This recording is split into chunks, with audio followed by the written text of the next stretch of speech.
Mornings with Brian.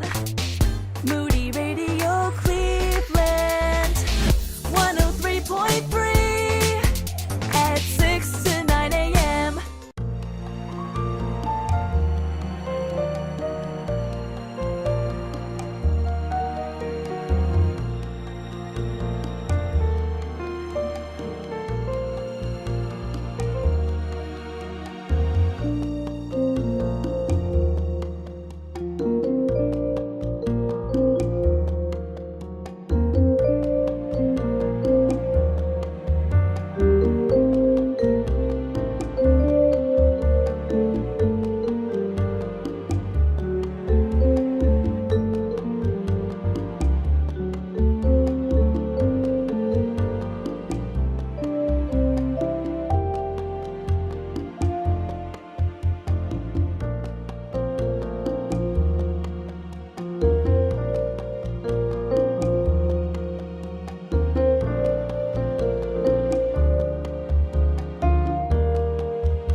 Musk today on the U.S. military's plan for a potential war with China. It's 6 o'clock. I'm Ron Eastwood, Moody Radio News. That is according to a New York Times report citing two U.S. officials. Giving Musk access to top military secrets would greatly expand his role as an advisor to President Trump. Administrators at Cleveland Hopkins International Airport want to quicken the process for travelers to get through security. The airport plans to begin work later this year on a doubling of lanes at its central security checkpoint. Ohio has its first confirmed case of the measles in 2025. The Ohio Department of Health says the patient is an Ashtabula County adult who is unvaccinated and recently has traveled outside the U.S. In sports, the Blue Jackets got shut out by the Panthers in overtime, 1-0. Here's your Moody Radio Cleveland forecast. Mostly sunny today with highs in the lower 50s. And at last check, we did have some clear skies in the Cleveland area where it is 31 degrees. Akron and Canton, cloudy and 31. Ashtabula, cloudy and 31 as well. It's time for your moron moment. Do you ever get stuck with a word on the tip of your tongue? Type a description into One Look's reverse dictionary. Say, for instance, something that happens and makes you feel entertained and informed. Then hit search. Hopefully, you'll see a link to Mornings with Brian there. This reverse dictionary it has a number of unique searching options, and it's a really most useful tool. You want to add that to your tool belt. And that's your Moron Moment. And you'll find that on our Facebook and Instagram. It's 6:02. With Moody Radio News, I'm Ron Eastwood. Broadcasting live from the Bob Devine Studio, it's Mornings with Brian. Want to join the conversation? Call or text now at 440-546-2255. It's Mornings with Brian on Moody Radio Cleveland.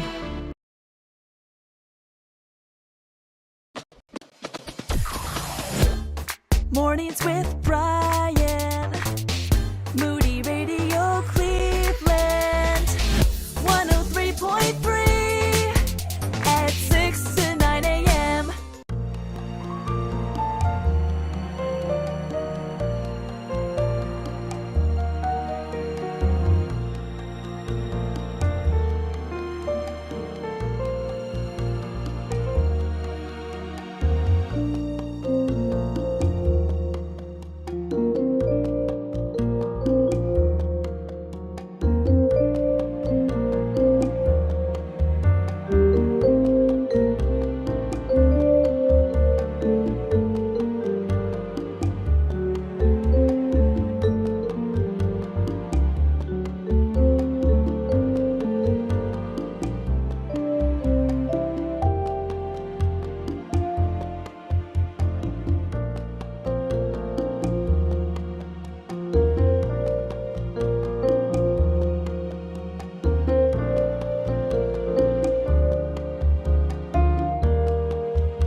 heart that's pure, but his hustle's real. From the streets to the pulpit, knows the deal.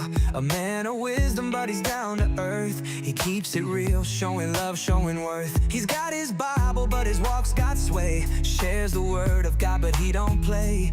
Urban streets gave him the wisdom to see how to be strong and how to set people free. He's got the fire and it's burning inside. And you can see the love, there's no place to hide. A family man, yeah, he stands by their side. Faith and love, that's the battle he's fighting. Past the tanks, you're leading the way.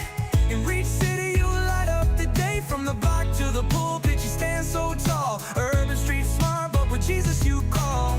You love your people, you love your wife. You preach the truth, bringing new life in Cleveland's heart. You're the change we need. Past the tanks, you plant the seed.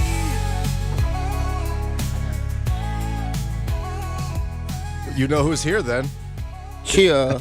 It's Pastor Tanks. While this was playing, when the first verse finished, this is Mornings with Brian, by the way. I looked at Pastor Tanks and I said, "Is all that true?" Yeah, it's facts. All facts. He said, yeah. All facts. I love my wife. I love the people. Yep. And Reach City lights up the day. There you go. There it is. In Cleveland, you pass the tanks, you plant the seed. I think you got to work on learning your own song here. But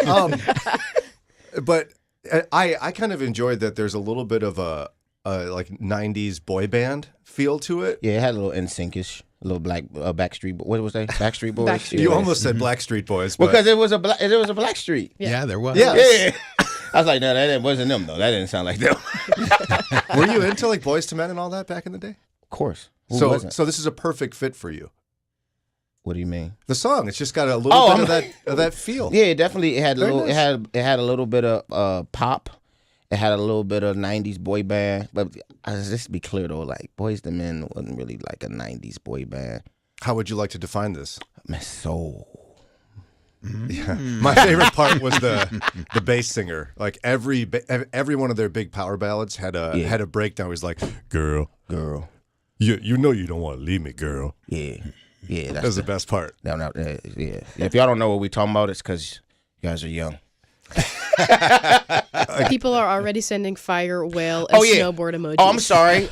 Is it time? It is Is it time? Hey, y'all know what it is. It's Pastor Tanks. Listen, I need fire in the chats. We need snowboards. We need whales.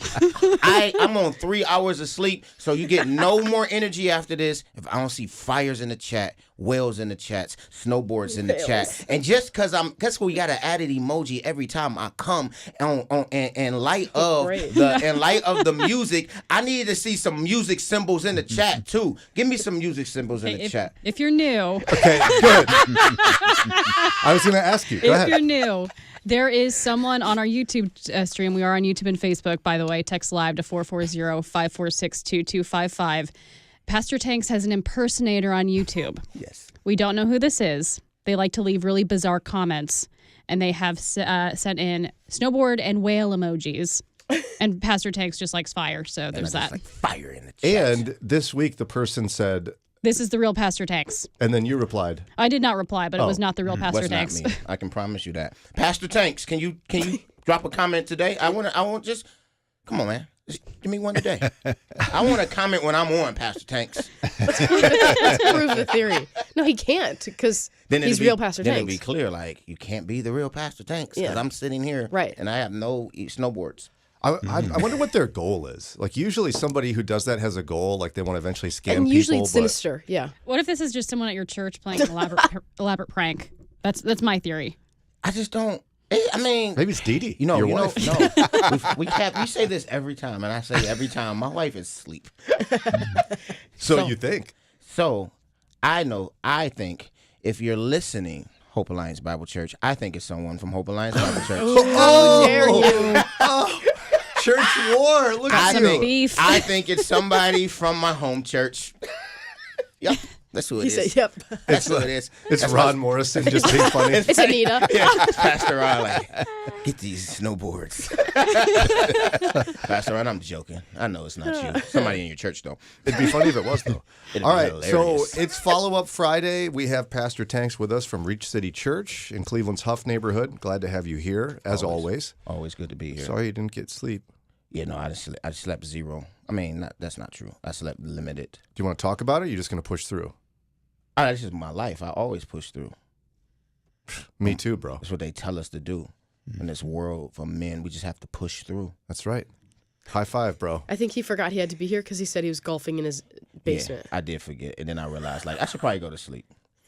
Here, I thought you were like laying awake going, oh, what should I preach on this Sunday? I feel no, like I'm I not should preaching change this the Sunday, message. so. You were playing like a golf simulator? Yeah, I play golf. But was it Wii Golf or something? Or do you have like one of those legit? Wii golf. No, it Oh, was those were the no, days. it was PlayStation. So it Okay. wasn't. So you're playing golf with your thumbs? Yeah. I thought, What you thought I had? Was it like a? Thought I had like. I thought this was one of those like motion capture software Yeah. type things. Some people have those. It's a thing. If I had those, just be clear, I would not say that on air. Would not tell somebody I have a golf simulator in my Why? basement. I just don't need that. You don't want people thinking you're all fancy or something, or You know what? what I'm saying? I live a modest life, man. Yeah. Just live a modest life. Plus, you'd have a lot more friends asking to come over. No, I go to like 5 Iron and those places to do the golf simulation. Somebody was telling us that he's a lot of talk with his golf game. Do you remember this? Somebody was telling us he's like not good at golf. Who was this? I would love to know who that was. That said that Pastor Tanks was not yeah, good you golf? don't remember this? Nope. They've never golfed with me, but I'm not like. The only person I know that golfs is You know what I'm Josh. talking about. It was in the green room at Walkworthy. Was it Pastor Maiden? I think it was his executive assistant. Cliff? Was it Reverend Cliff? Yeah. Was it Reverend Cliff? It was a fellow who looked like Idris Elba, dressed really slick, and he had a black turtleneck. Yes, I know. Wow, why is his name not on my? I know what you're talking about. I know what you're He talking wasn't like joking around. He was like, about. No, he's better than me. For He sure. was visibly annoyed. Oh, yeah, He's no, like, no. he's no good. Oh yeah, no. He's better than me for sure. No, I know who you're talking. Why I can't think it? It's like right here, but it can't get out of You my should mouth. use Ron's reverse Yeah, dictionary. We need one of those for our phone contacts. Because him and I, we did a Yeah, that's we went true. golfing. He was on my my scramble. We did the FCA Fellowship of Christian Athletes golf like things. Oh, I thought you were making Eggs, eggs. bacon. Yeah. No, Scramble. FCA Fellowship. No of one can Christian- afford that anymore. No, you said you're having a scramble. Tanks is really going to have people coming over if he's making eggs. Oh, scramble. No, like golf scramble. You're saying that like I You're golf. talking to the wrong group. Oh. I'm so mad right now that I cannot. That his name is here, but every time I go to say it, it evaporates out of my. Well, maybe thoughts. he'll come and text us. Put Yeah. it, and maybe if it's you, but no, hey, man, don't do me like that, cuz. He was talking junk about you in front of everybody in the green room at Walkworthy. That's crazy. I forget why you came up. I got but these haters, bro. I wasn't even there. Ron, do you remember the Exactly. context of why he came up? No, I think just maybe people were talking about going golfing or something. You're the talk of the town, Pastor Tanks. And then we brought up Pastor Tanks, and the guy's like, "Oh, Pastor Tanks, he's a lot of talk. He's no good." I'm like, wow, he talks a lot so about how much rude. he loves golf. Yeah, whatever. He's no good. Someone go ahead. Loving golf and being good at golf don't equate to having to be the same thing. So true. Yes. That is correct. Someone texted a picture, an animated picture of That's fire. a whale on a snowboard With that's fire. on fire. The whale's on fire out of its Well, spout. Yeah, the blowhole is blowing flames. Fire. That's Pretty, fire. That's pretty cool. That's fire. New Now you- fantasy creature. Let's go. A whale that the spout is flames. Is From now on. this AI? Where did you find this? From It's now gotta on, be. I need that when I'm here. No, Put it's that got to in the be AI. chat. It's got to be It's that everything AI a generator. snowboarding whale that's on fire. Yeah, AI. We should post this. Yeah, I like next that. to your picture. Let's do it. That is me. Like- that is my animated That character. is Pastor Tanks. Do a side by side with you. This His is the real spirit is Pastor Very Tanks. Lisa Frank-esque. Yeah, it is. I don't know what that means. Lisa Frank? Don't look at me like that. I can't. I'm not allowed to look at you about SNL and say Anymore. and be annoyed anymore. Because you have for months. So excuse me for doing it And one so time. you're doing Lisa. Who? Lisa Frank, you know what it is. Don't say She was that. an I artist, and she His would- daughters might have been a little young for that.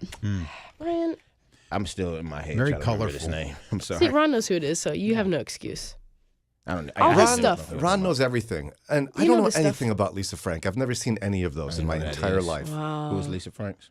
See, he doesn't either. Give him a hard I time. don't know who Lisa I Franks won't. is. It's just like this kitschy artist that was really popular with girls in like the girls, early gotcha. 2000s Oh, and the so 90s. of course I would be into that when I'm in college. Of course, that would be normal. Yeah, absolutely. With your unicorn. You mean and- somebody you didn't do the My Pony? Excuse me, Professor Byman. Could we talk about the artwork of Lisa Frank and stop talking about the American Revolution today? Could we stop that in this Exactly. college class? As you should. As you should. All right, good. It's time for a quick break. When we come back, we'll review the week's topics. It's Follow-Up Friday. We got a number of things to cover this week, Lots of stuff. including one I didn't mean to be a topic, but it became one. I just made a passing comment, and one dude was like, excuse me, but in a really nice way. He was cool about it. So 440-546-2255. Experience an unforgettable night of theater. Fellowship for Performing Arts presents The Screwtape Letters, C.S. Lewis's powerful story of spiritual warfare brought to life on stage. Join Screwtape, a senior tempter in hell, as he schemes to capture a human soul in this vivid, humorous adaptation. Don't miss The Screwtape Letters, live in Cleveland for 2 performances only, April 26th at 4 and 8 p.m. at Playhouse Square. Visit screwtapeonstage.com today. It's not insurance, and that's a new way of thinking for some families. Christian Healthcare Ministries is a credible way to meet family healthcare costs affordably, biblically, and effectively, whether starting or growing your family. Serving families as a nonprofit healthcare sharing ministry for over 40 years, CHM has offered families the freedom to choose how they would like to meet healthcare costs. Be pleasantly surprised and find answers to your questions at chministries.org/Moody. That's chministries.org/Moody. The Music of Praise and Worship channel can fill your spring days with lyrics that connect seasonal renewal to spiritual rebirth. As flowers bloom, these songs remind us that the same God who restores creation is working in our hearts. My promise and is you. The Praise and Worship channel online at praiseandworship.org or in the Moody Radio app, a ministry of Moody Radio. Brian's third grade teacher left us a voicemail. Please record your message. I always thought that Brian would be a circus performer or a radio host. At least I got one right. It's Mornings with Brian on Moody Radio Cleveland.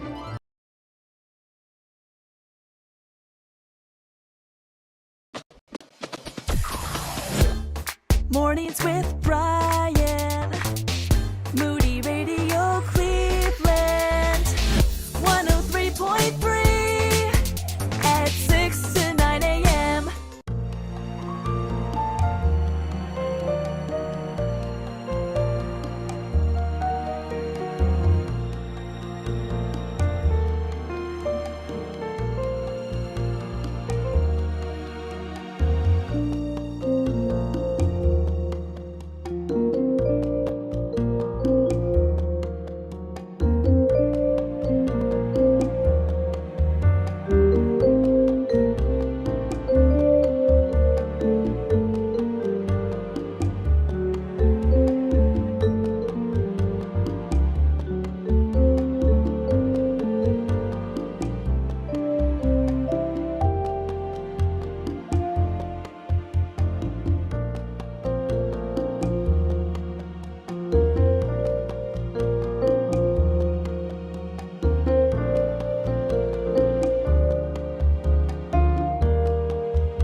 622 WCRF. We've got Pastor Tanks from Reach City Church in with us all morning for Follow-Up Friday. You already know. Oh, there we go. Now that's something y'all might know. Hey, yo, what's goody? We just got another snowboarding whale emoji on fire or a picture. Yeah, the texter said this is Pastor Tanks. You like the other one better? Yeah, definitely. But this one got too many colors. You have for a me. nice sweater. This one's uncanny. I see it. It also is more accurate because there's no legs. Yeah, why does it have snowboarding boots? Whales don't have legs. Yeah, this one a little too colorful. Too colorful. So you like this one still? This is you. The first one better. Yeah. I like that one better. That seems like it can still be man. The other one seemed a little confused. They're both hyper colorful. Daria is going to have to help us post these on social yes, so people can I'm evaluate. going to have to. Oh, so you're on a vote? Yeah, we Let's can do go. a poll. Which one do you like Which better? one is? Let's go. And the winner. Follow-Up Friday with Pastor Tanks. The winner gets. Winner gets to meet me. You don't want to promise that. Yeah, I thought we wanted a prize. I mean, And the winner of what? I don't Like there is no we're winner. just voting on which one is you. You're gonna. So it's not a winner. The winner would be the image. So you're gonna go meet this fictitious whale. I'm going to meet the whale. I'm the winner. The winner. We're going to have your friend make a real life Jonah experience. A big head of the winning. you pointed at me like I got a friend. You said my friend. I took a picture I don't with have a you. friend. I took a picture with you on Saturday. What? Yeah, you Your see those? At the Brian on a conference. stick. I took a picture with you at the conference on Saturday. We sent that to a listener, and he's been sending us pictures of every place he's taking it. You've seen the picture. I I saw one of them, but I didn't see I tanks just took in a it. picture with you Saturday. So is there another one, Daria? Yes. Oh, good. I haven't seen that one yet. With I you in just it. took it on Saturday with you. Yeah, well, you're welcome. And you were at the Warriors conference. Oh, And Warriors Nuclear You're getting around, Brian. I'm a busy guy, you know. It was beautiful. I love man. to party. It This was guy right beautiful. here. I was like, my friend. Party. Hi. I took a picture with you. Okay, let's review the week's topics. It's Follow-Up Friday. We got Pastor Tanks with us, 440-546-2255. We talked about 4 mistakes couples make when discussing money. That was pretty interesting. Gen Z turns out is more pro-marriage than millennials, and they're having less casual sex. And we discussed why that might be. Then there was the guy in South Carolina who was recently executed by firing squad. And the Supreme Court denied his request to just simply commute the death sentence to a life sentence. He was a follower of Christ, shared his final meal with other death row inmates, and we discussed the complexities of the whole system at the moment. A lot of you had death penalty thoughts. While it is a political issue, I see it more as a moral issue, even though it plays itself out in politics. So Christians disagree on it. Maybe you want to talk about it. Do we age steadily or in bursts? I would say bursts, and some science agrees. Like burst meaning like it's not like you're gradually getting older. It's like sudden suddenly you're in older. life, whoa, I feel a lot older now. And they even science tracked it down to age 44. There's a big change, and then at age 60, there's a big change. Think about teenagers. Suddenly, bam, I just grew 3 inches. Yeah, they have a growth spurt. They're all of a sudden hungry all the time, and they're Yeah. eating constantly, and then the next week they don't eat at all. That's right. Oh, that's what they mean by bursts. So yeah, so me being 46, Are you 46? Don't say it like that. Yeah. I met a 47-year-old the other day, and I was like, "Oh, you're getting old." At least I have a year left, guys. But in this case, there is something like Sarah and I, yesterday we're talking about the weather and our sore joints. It's just, we're turning into senior citizens here. That's bad, Brian. That's gradual. That's not because a Brian burst. needs to go on some walks. You need to take care of yourself, Brian. Sarah, He needs she to goes, move I the think I joints." slept wrong and my shoulder really hurts. This is what happens in your mid-40s is you can get injured sleeping. No, I agree. Thank you, Pastor. I agree with that. I do 'Cause need to go on walks. It happens but in your 30s too. Different story. It's called get a better pillow, better mattress. Stop sleeping on your arm. Stretch a little bit. And by the way, that's also Stop called sleeping on your arm. So aging. true. Because when you're in your early 20s and your teens, you could sleep on a rock and you wouldn't wake up sore. Possibly true. You just don't want to admit you're getting old. I am getting old for sure. The first step towards a better mood, Pastor Tanks, is getting enough sleep. We found that out. Sure, that's what they say. You'll never know, will you? I'll never know. Because you won't get enough sleep. It's just my mood. I'm mad when I get too much sleep because I wake up stressed. Oh my God, You need more time. He needs more time in the day. Too much. I've never said that. I have times when in fact, it was this last Sunday after we had we had Share on Saturday. Mm-hmm. I slept 12 hours Saturday night into Sunday morning. And I got up only because I was like, I get that I need to stop this. Like this I need is to stop sleeping. Yeah, I need to get up. Yeah, I wanted to keep going. That's the lazy man. You should probably definitely not do that. Say to the guy that did Share all week and on Saturday morning, thank you. 12 hours? That's a long time to sleep. That's you just wasted 12 hours. I don't know. I don't care what you say. Says Brian. the man who slept 3 hours. So much you could have accomplished in life. Yeah. So, let's see. You when your slept 3 chickens hours. don't have on an Xbox. When your chickens don't have eggs, it's because you slept for 12 hours. Okay. Also, there's a common phrase, God helps those who help themselves, and it's not in the Bible. It's actually from Ben Franklin, and actually before that from Aesop's Fables. And we dismantled the terrible theology. Oh my gosh, dismantled. Wow. Of God helps those who helps themselves. Yeah, I feel like we dismantled it. Yeah, Didn't I guess. we? Hey, Daria. I mean, dismantled is a pretty strong word when people had a lot of comments about it. Okay. I think let's talk. We'll talk about that because I think they have to define what they mean. Here we go. Then there's you're gonna love this one. Talk to me. An article called "No, You're Not a Bad Christian for Skipping Church." Yeah, you are.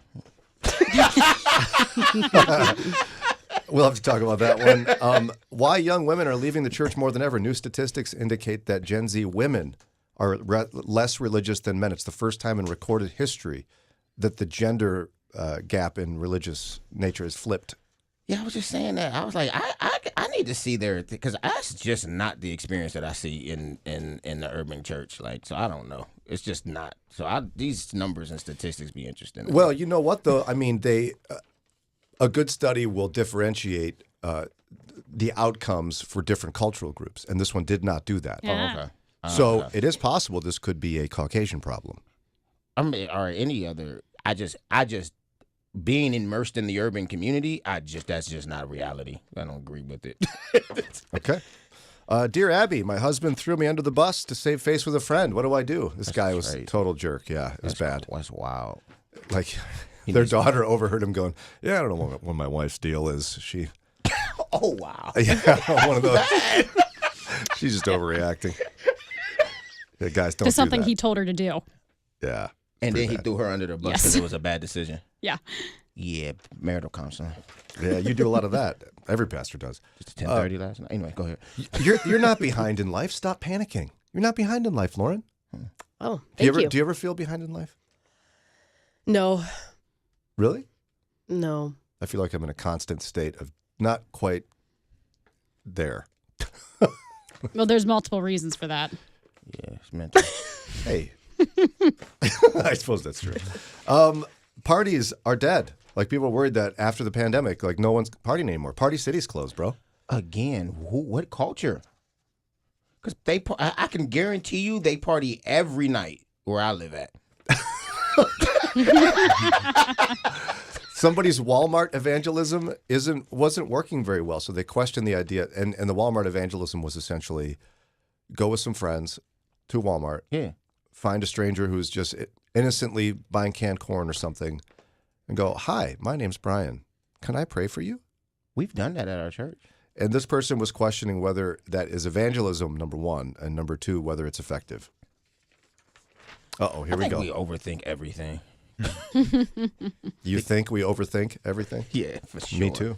I love Walmart evangelism, but it's not evangelism if you don't actually share them the gospel. Praying for people is not evangelism. I'm more worried about people understanding how to go up and down aisles at Walmart than I am about praying for them right now. Like a lot of people at Walmart need prayer because they don't know what they're doing. Walking down the middle of an aisle? No, Walmart Excuse is me? definitely like It's a treacherous place. Yeah, it's like going to like Geauga Lake or Cedar Point back in the day and trying to navigate through the lines and the entrance. But worse than that. Yeah, it's bad. Because people suddenly go, "I'm in my own world." And they don't move. I'm going to block the aisle and I'm going to stand here and I'm not going to respond to your excuse me. Huh? It's like, yeah. And then you've got to take your cart and go around because You don't want to be a good Christian, so you don't want to like make a scene and then be in your flesh. So you're just like, you know what? I'll just go around, and then you go to the other aisle, and apparently, back in the day, you used to stock the aisles early in the morning before the people get in there. But apparently now it's at the peak of the day that we need to stock the aisles. So now you have those giant pallet carts blocking the entirety of the aisle. Oh, yeah. And then I like to do a good Walmart order like Lauren does and go pick it up. And yet they've made the largest possible machines to carry around all the internet orders of food. And those folks, God bless them, that's tough work. They're not moving over as much as they should. I can't quite get around you with your fancy cart with Lauren's groceries in it. Lauren's, they're yours specifically. All of them. Or Dee Dee's. Dee Dee I'm does not the good... trying to go inside Yes, children. my wife doesn't go into the stores anymore, and I'm not throwing her under a bus either. I can't go more than one. It's too much. They're yanking stuff off the shelves. I'm the opposite. I can't even think because I'm trying to keep their hands in the cart. Oh, yeah. Going with little kids is a disaster. I don't like it. I don't even like eating groceries from people that I know was shopped for me. I don't know what that means. Like, I'm always concerned about who the shopper is. Like, I'm concerned about who just got my grapes for me. Okay, so you don't want other people to touch your stuff. Yeah, Okay, gotcha. It's weird. Do you know to how many me. people have already touched it before it reaches the That's shelves? fine, but when you show up to my door and I get to like, and I'm like, I don't know. You look at 'em? I had That's why you do a pickup order so you don't have to look at them. And see, we've been so busy, I haven't even had time to do the order right, so I just stop. And I went to Walmart. I made one of the worst mistakes you can make. I was so frustrated. I did the self-checkout. Oh, no. This was a couple days ago. On They the way still home have from those work. at Walmart? That's all they have at Walmart. Yeah, it is. They It's a took them mess. out of the one in the steel yard. Good. Well, there's a lot going on in Steel Yard. They don't sell checkouts in the steel yard.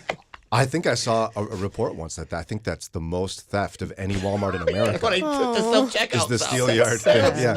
So I went in and I accidentally did the grape thing. Like I put it on the scale, and it scanned and it weighed it twice and put in two things. So I do I need help over here, Now you gotta wait please. for the light. And then you look up at yourself and the camera's looking at you and you're looking at yourself on the screen. You're like, wow, I look rough. And you're like, oh my gosh, you look like a drowned rat. Yeah, and why is this 4K? Why is this camera 4K? Right. And why are the lights so ugly? And so then Why did I look like this all day and nobody told me? I moved the thing over, looking around, like, get home, no grapes.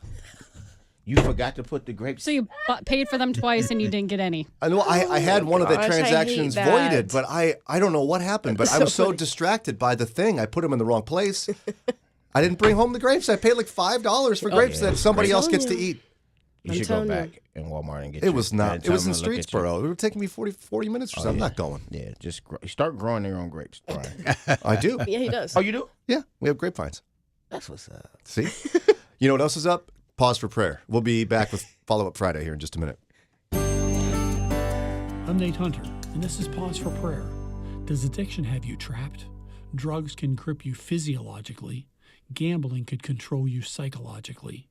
Any number of things in your life could turn abusive when they just can't be given up.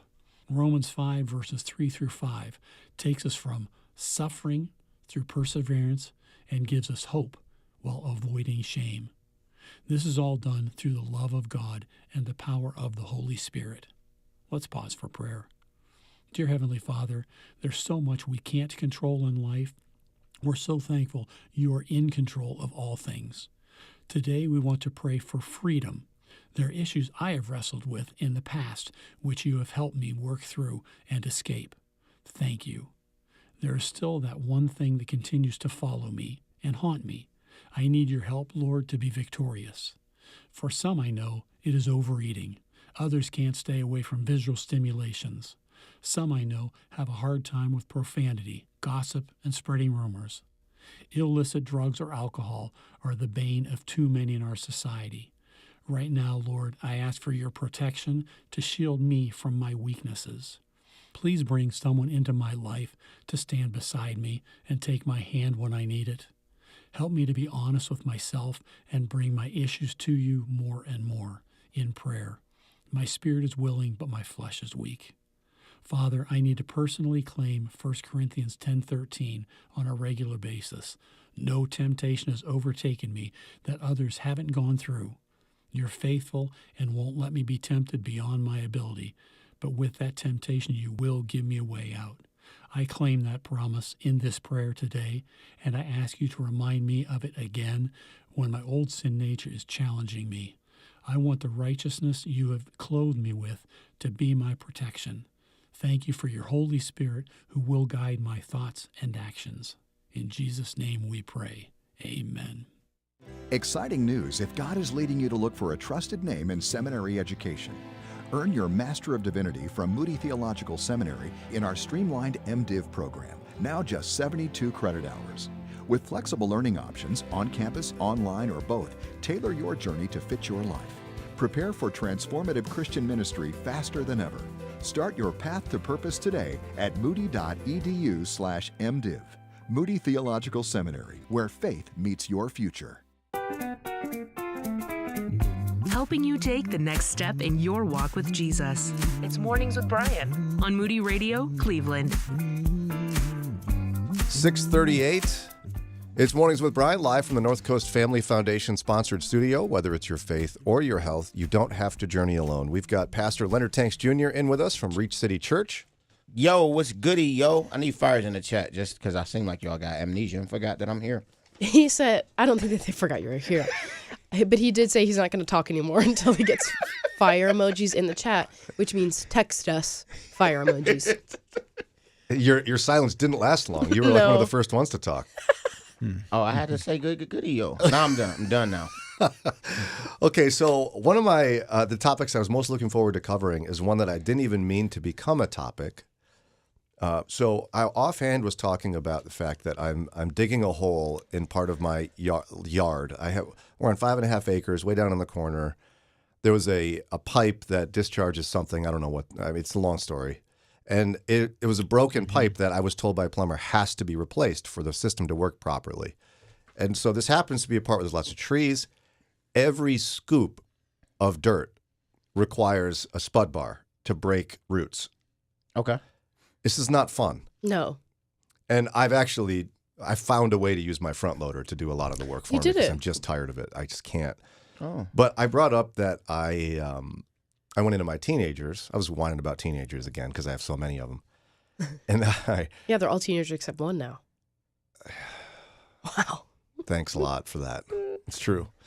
And I looked at my boys and I was like, hey, you want to come help your dad dig a hole out there? That's how you said it? Yeah. Okay. And I said it that way on purpose. Mm-hmm. And one of them was like, I just took a shower. Maybe I'll help you tomorrow. And I was like, oh, thanks a lot. And the other one was like, Dad, I've already had the play rehearsal and I had track and I'm really tired. I said, okay. And I went out and I spent some time on my own. And we got a thought-provoking response. The guy was super nice about it. Like, he felt bad when I made a comment later. He thought I was thinking he was rude. No, he actually asked something thought-provoking. Here's what he said.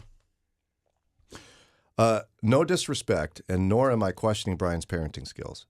Telling my father no when asked to help around the house would not fly. Then we asked what's wrong with these new generations. Just something that popped up in my mind, no judgment, just an observation. And then I said something snarky on the air probably, Daria. I don't remember what it was. Yeah, I don't either. And he goes, I feel bad now. I never suggested Brian force his boys into labor. I'm sorry, whatever I said. My background was I grew up on a small family hobby farm. The biggest reason my father had the farm was to teach his boys how to use their hands. That's good. First, so we could provide for ourselves no matter what. Second, he thought it would make us appreciate school and learning after we had understood our future if we didn't perform well in school. He also encouraged sports and band and whatever we wanted to do. We understood that all that was secondary to the needs of learning and the farm. So we understood our duties. Dad would have been the supervisor to the drain pipe project, showing us what and how to do it. Anyway, this is where my comments come from. To me, it's just a foreign concept to not involve teenagers in home projects. Mm-hmm. Love, person. Mm-hmm. And it's thought-provoking. And if I'm being totally transparent, a number of times, Sarah and I have looked at each other and said, are we doing this? We doing this right? I mean, like, we're kind of making it up as we go. Mm-hmm. This is the first time I've raised kids. Lord willing, it's the last. When my fifth child leaves the nest in a while. We've come up with our parenting philosophies and do our thing and such. And so I have some conflicting thoughts that have created the scenario in which I that just happened. Okay, one of them was, I know I didn't directly tell them they're going to help me. Right. Had I said, I need you to help me with this, we're going to find a time to do this together, they would have done it. Yeah. Because, when Sarah and I go, hey, I need you to go take out the trash, they do it. We've created a scenario where they know part of their job is to help out around the house. Yeah. I know I made it an option. Yeah. And there was a reason I did that, because I've talked about this before. There was a book by Dr. Kevin Lehman called It's Your Kid, Not a Gerbil. Okay. And there's the picture of a gerbil on the front running in a wheel. And all I read was the introduction. It's a story of my life. And and in there, he said he encountered a teenage... That was enough. Well, I mean, a lot of books have some great stuff in the introduction, to be honest with you. Tony Evans had one, too. And I was like, oh, this is great. And I closed it and I put it down. But this girl was like, boy, sometimes I wish that I could just lay in my bed and daydream. But I can't because I'm overscheduled. My parents have me doing stuff all the time. Okay. So I was like, I don't want to do that to my kids. I want them to have a childhood in some respects. Mm-hmm. So the two boys I asked, right? One of them goes to school all day and then has track practice and then has play rehearsal and doesn't get home till 7 at night. Mm-hmm. And the other one doesn't have track practice but also has play rehearsal. And they're in the point where it's like go time. The play performance is in less than 2 weeks. Mm-hmm. So they're really intense with their rehearsals. And so I kind of want my boys to have a little bit of downtime because I have a little bit of downtime in my life and adults get that. And doing track in the play is something that they like to do and want to do. Yeah, and it's it takes energy, and I think they're learning a lot doing it, and I think it's important to teach my kids that when you work hard, you should rest too, so you don't drill yourself into the ground. At the same time, like I also go out there digging a hole sometimes and go, why am I the only one out here digging this hole? And so do I have a perfect solution? I don't know, but I'd rather... In my mind, I ultimately resolve I'd rather have my kids lean towards being able to have some semblance of childhood than ripping and running and longing someday that they could know how to rest. The end. Destroying my philosophy. Go ahead. Rip me to shreds. Hit it. 440-546-2255. I think you probably disagree a little bit with what I'm doing, and I want to hear about it, Pastor. Okay. I'm going to let you hear about it as soon as I get some fires in the emo chat. Really? You're holding it down? You're not? Hey, Yvonne on YouTube has been sending us fires all morning. You want me to talk now? I thought we were going to a break. My bad. We are going to a break. Great job, Pastor Tanks. Great job managing your clock. I'd love to hear your response, too. I'm telling you it's imperfect. I know it's not perfect. So hit me. Tell me what I can do better. 440-546-2255. Bye. And support from businesses like Duma Meats and Farm Market. Duma Meats and Farm Market, supporting Moody Radio in Cleveland and surrounding areas. More information about Duma Meats and Farm Market is at dumameats.com. Making assumptions is rarely a good idea. That's true when it comes to thinking healthcare costs can't be affordable. Christian Healthcare Ministries has been helping believers meet their healthcare needs for over 40 years. It's not insurance, it's a ministry. Visiting chministries.org/Moody eliminates assumptions and shows how this unique model has worked to meet the healthcare needs of hundreds of thousands of Christians. Get more information and have your questions answered at chministries.org/Moody. Moody Radio is on the air thanks to the support of listeners and Hawkins Sales. They've been serving our region's electrical industry for over 40 years. More information about Hawkins Sales is at hawkinssales.com. From Moody Publishers, a book designed to grow your faith, to really authentically grow your faith. In Fake Christianity, Jed Coppinger exposes the hidden traps of hypocrisy, prayerlessness, neglecting the Bible, gossip, and bitterness. Then, with a pastoral heart, Coppinger takes you through the teachings of Jesus, showing how to overcome inauthenticity and grow in true discipleship. Is it time to finally get serious about following Jesus? Fake Christianity is available right now at moodybooks.org. Mornings with Brian on Moody Radio Cleveland. Looking at today's issues through a biblical perspective.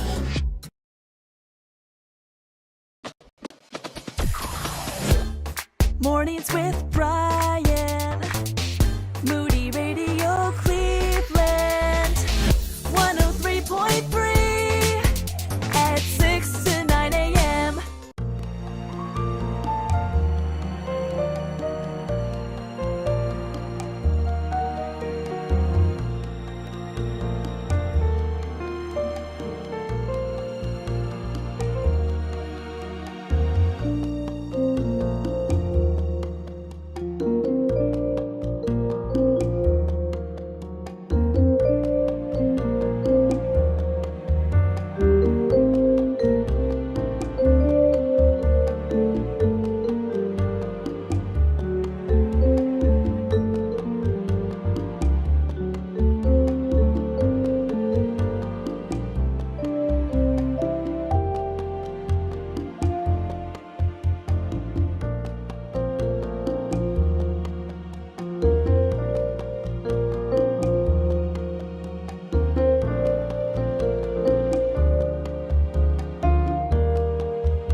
Follow-up Friday. The show belongs to you. You can pick a topic or, comment on something we've already talked about before, 440-546-2255. And for one of the very few times, the topic is me digging a hole, and it's not figurative. Yeah, usually it is figurative holes. It is. Yeah. In this case, I was literally, I'm digging a literal hole / trench, and I... This is the second time in a year you're doing a trench there's a situation. lot of, like, maintaining the... Now, again, farmers listening, I know it's not a real farm. Maintaining my pretend farm has a lot of work. Well, this one is maintaining. The other one was by choice. The other trench you made earlier this last. Oh, yeah, when I made my wife her little office or whatever. Yeah. Mm-hmm. That was fun. But anyway, so it's my second time doing that.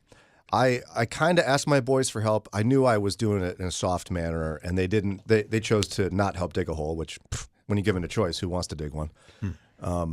Not me. You know what they say around in the 70s? You may not ever get rich, but it's better than digging a ditch. Working at the car wash. Oh, yeah. So I was just wondering. I was wondering whether I'm just a big softie, and I talked about my parenting philosophy and such, and I don't know what I'm doing. I think I'm erring on the side of being a little soft on the kids, and I guess I'm kind of okay with that, but I'm ready to be beaten up.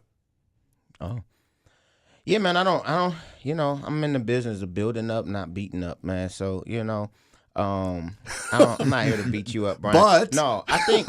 However, no. I mean, I think your heart is in the right place. Meaning, like, I think being considerate of everything that your kids got going on, and not wanting to be that dad that doesn't allow them to rest if they've had a very long day. I think that makes sense, right?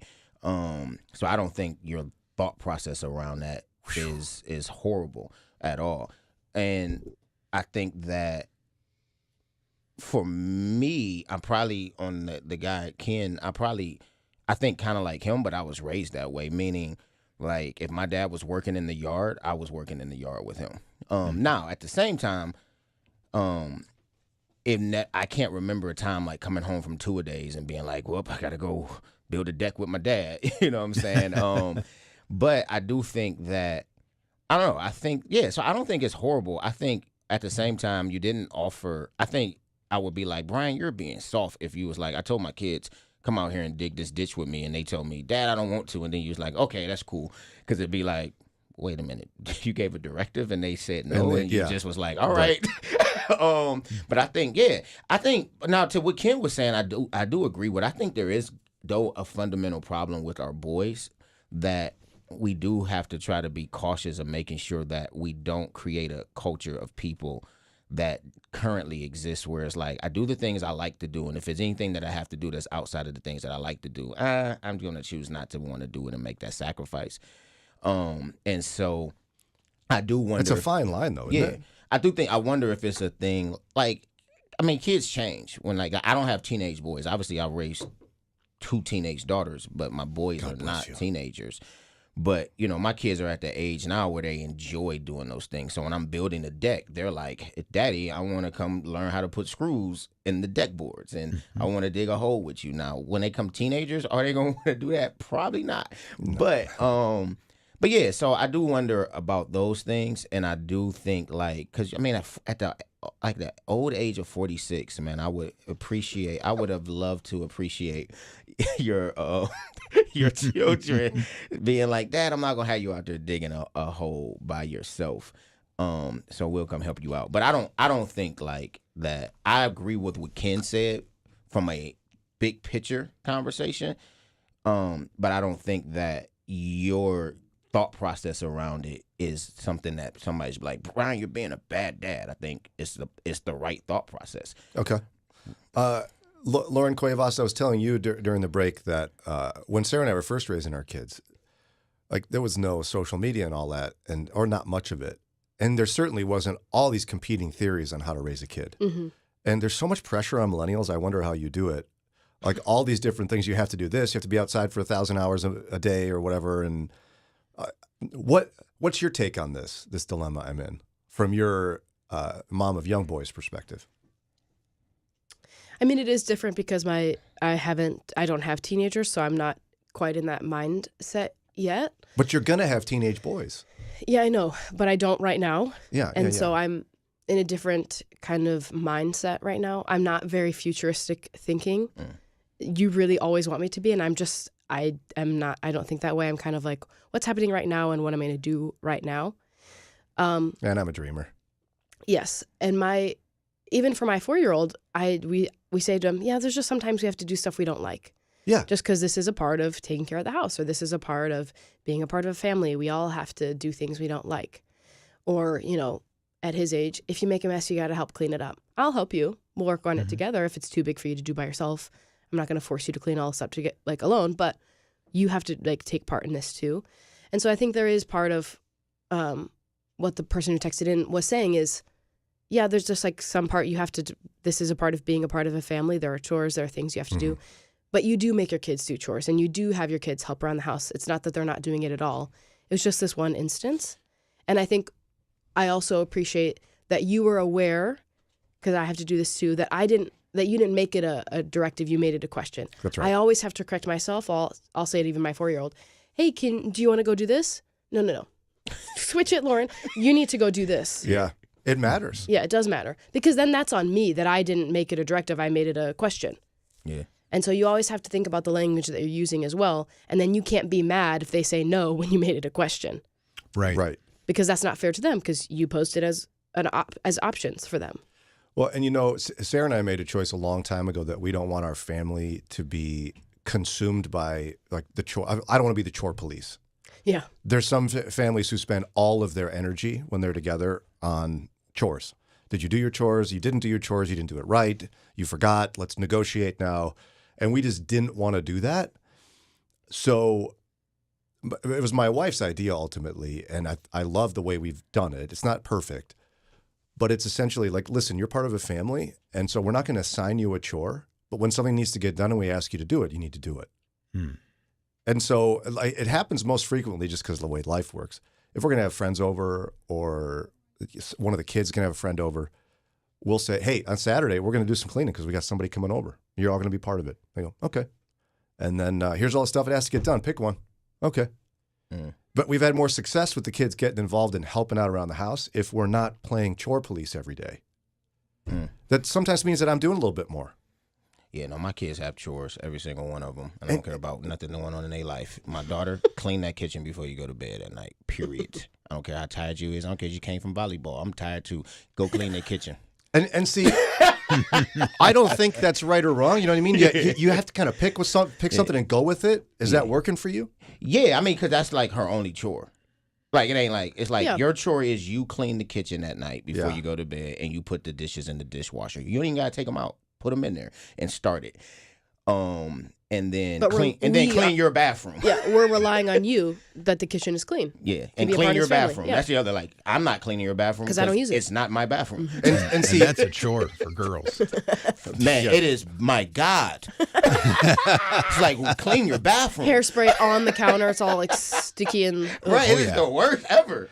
And see, we end up with the same result. It's just not assigned to a particular person. I got you. One of us will go, hey, whichever kid, get in here. We need you to unload the dishwasher. Okay. I got you. And then, hey, you need to wipe down the counters. Okay. It's just not assigned. I like to clean your kitchen thing because what it does is it does create arguments amongst my kids, but it makes my kids hold their siblings accountable, because my daughter can't stand having to clean the kitchen when the only mess she's cleaning up is her brother's.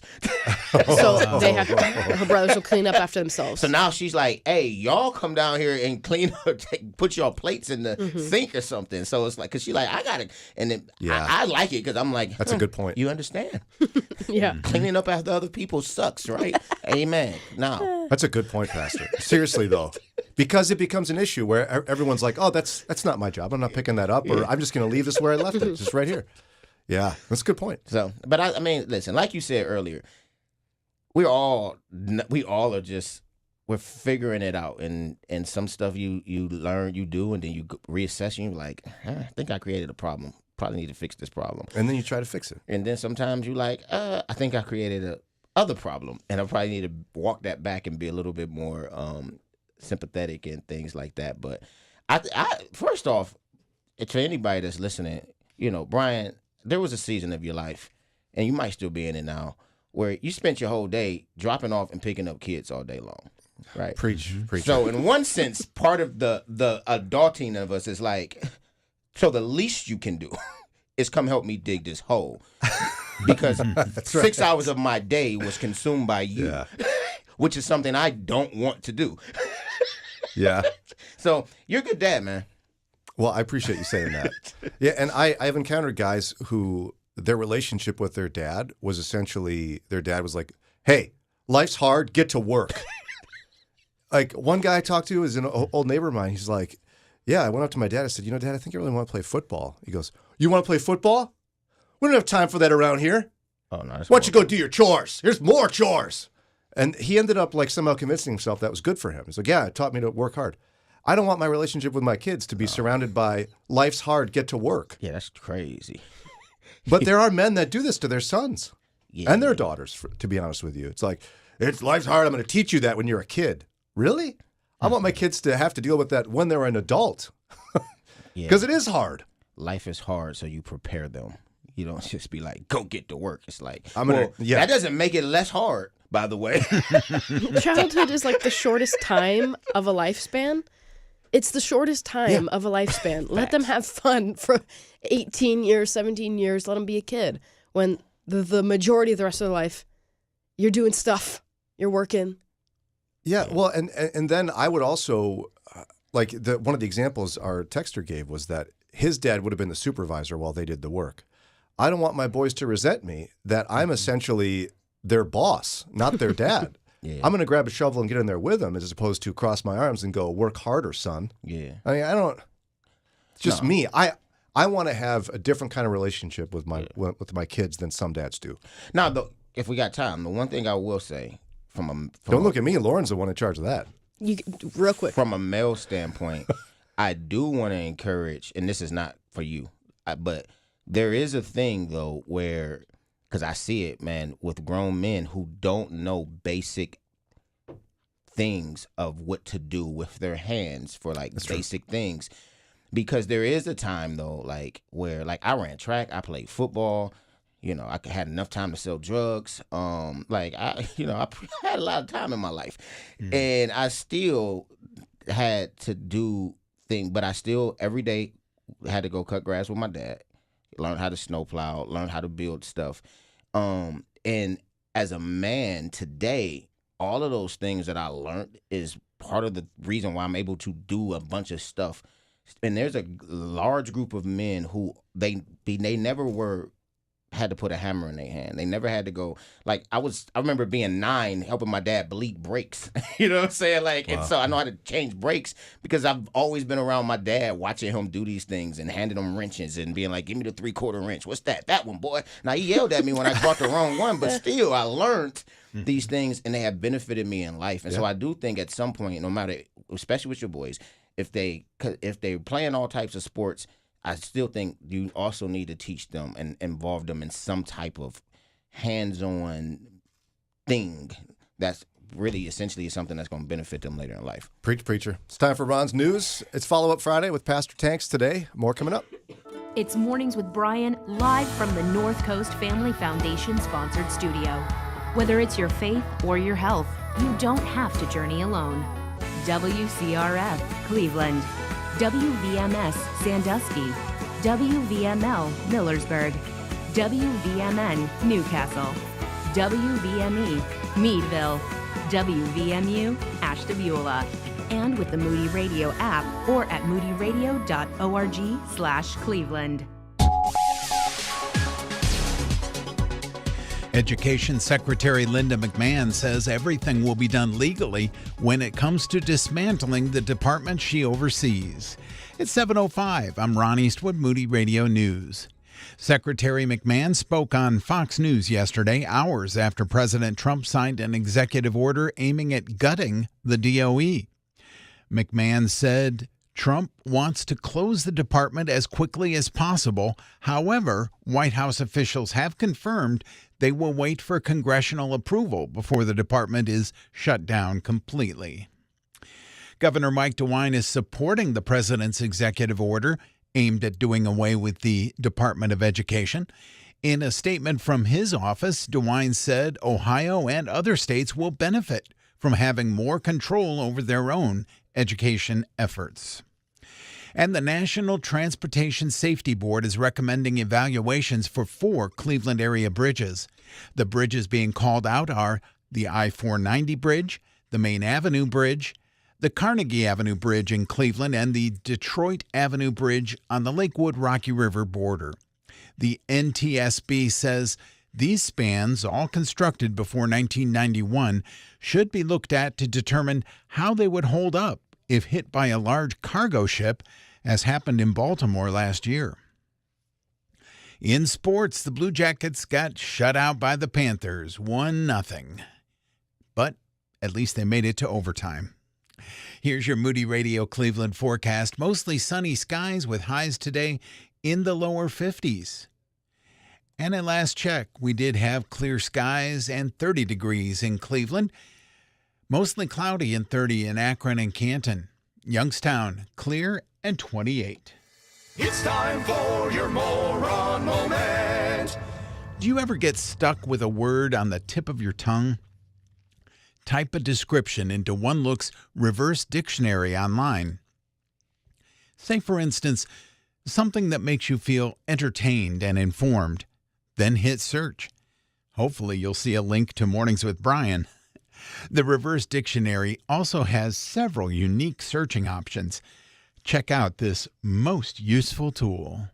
And that's your Moron Moment. And you'll find that on our Facebook and Instagram. It's 7:08. With Moody Radio News, I'm Ron Eastwood. Broadcasting live from the Bob Devine Studio.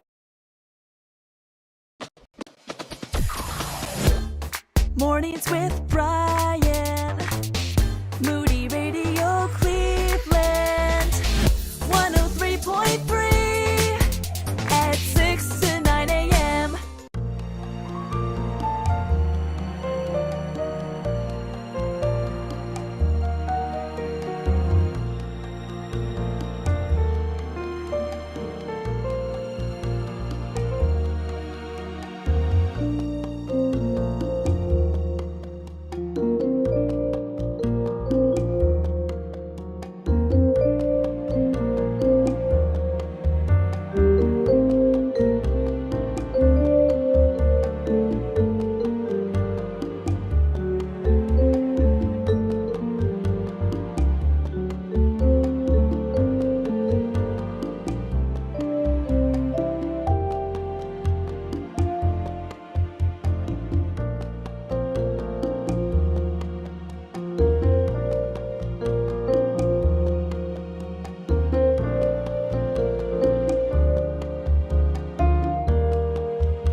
Here we are on a Friday, WCRF Mornings with Brian.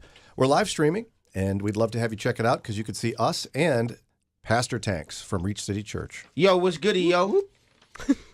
He's like saying good morning. Yo, what's goody? Oh, is it Top that of the time? hour. What's goody, yo? Top of the morning to ya, he says. It's always goody, yo. I love when you sing. I love it too. I appreciate it. You appreciate my appreciation. Very What's meta. goody, yo? It is 7:12, top of the hour. You are here with Mornings with Brian. Listen, guys, man, I am your not co-host. I am your quad host today. And Quins, listen, actually. Quintoast. Oh, I'm your quintos. And We're listen, quintuplets. Our quintuplets, man. We are here live with you guys. 440-546-2255. Text in the topic. It is your time, not ours. We can Thanks, just go bro. home. Yeah. We can have the show. I actually had somebody called and quoted to Daria one of my least favorite verses out of context. Okay. And I want us to just throw this down here because we have a couple of Bible nerds with us.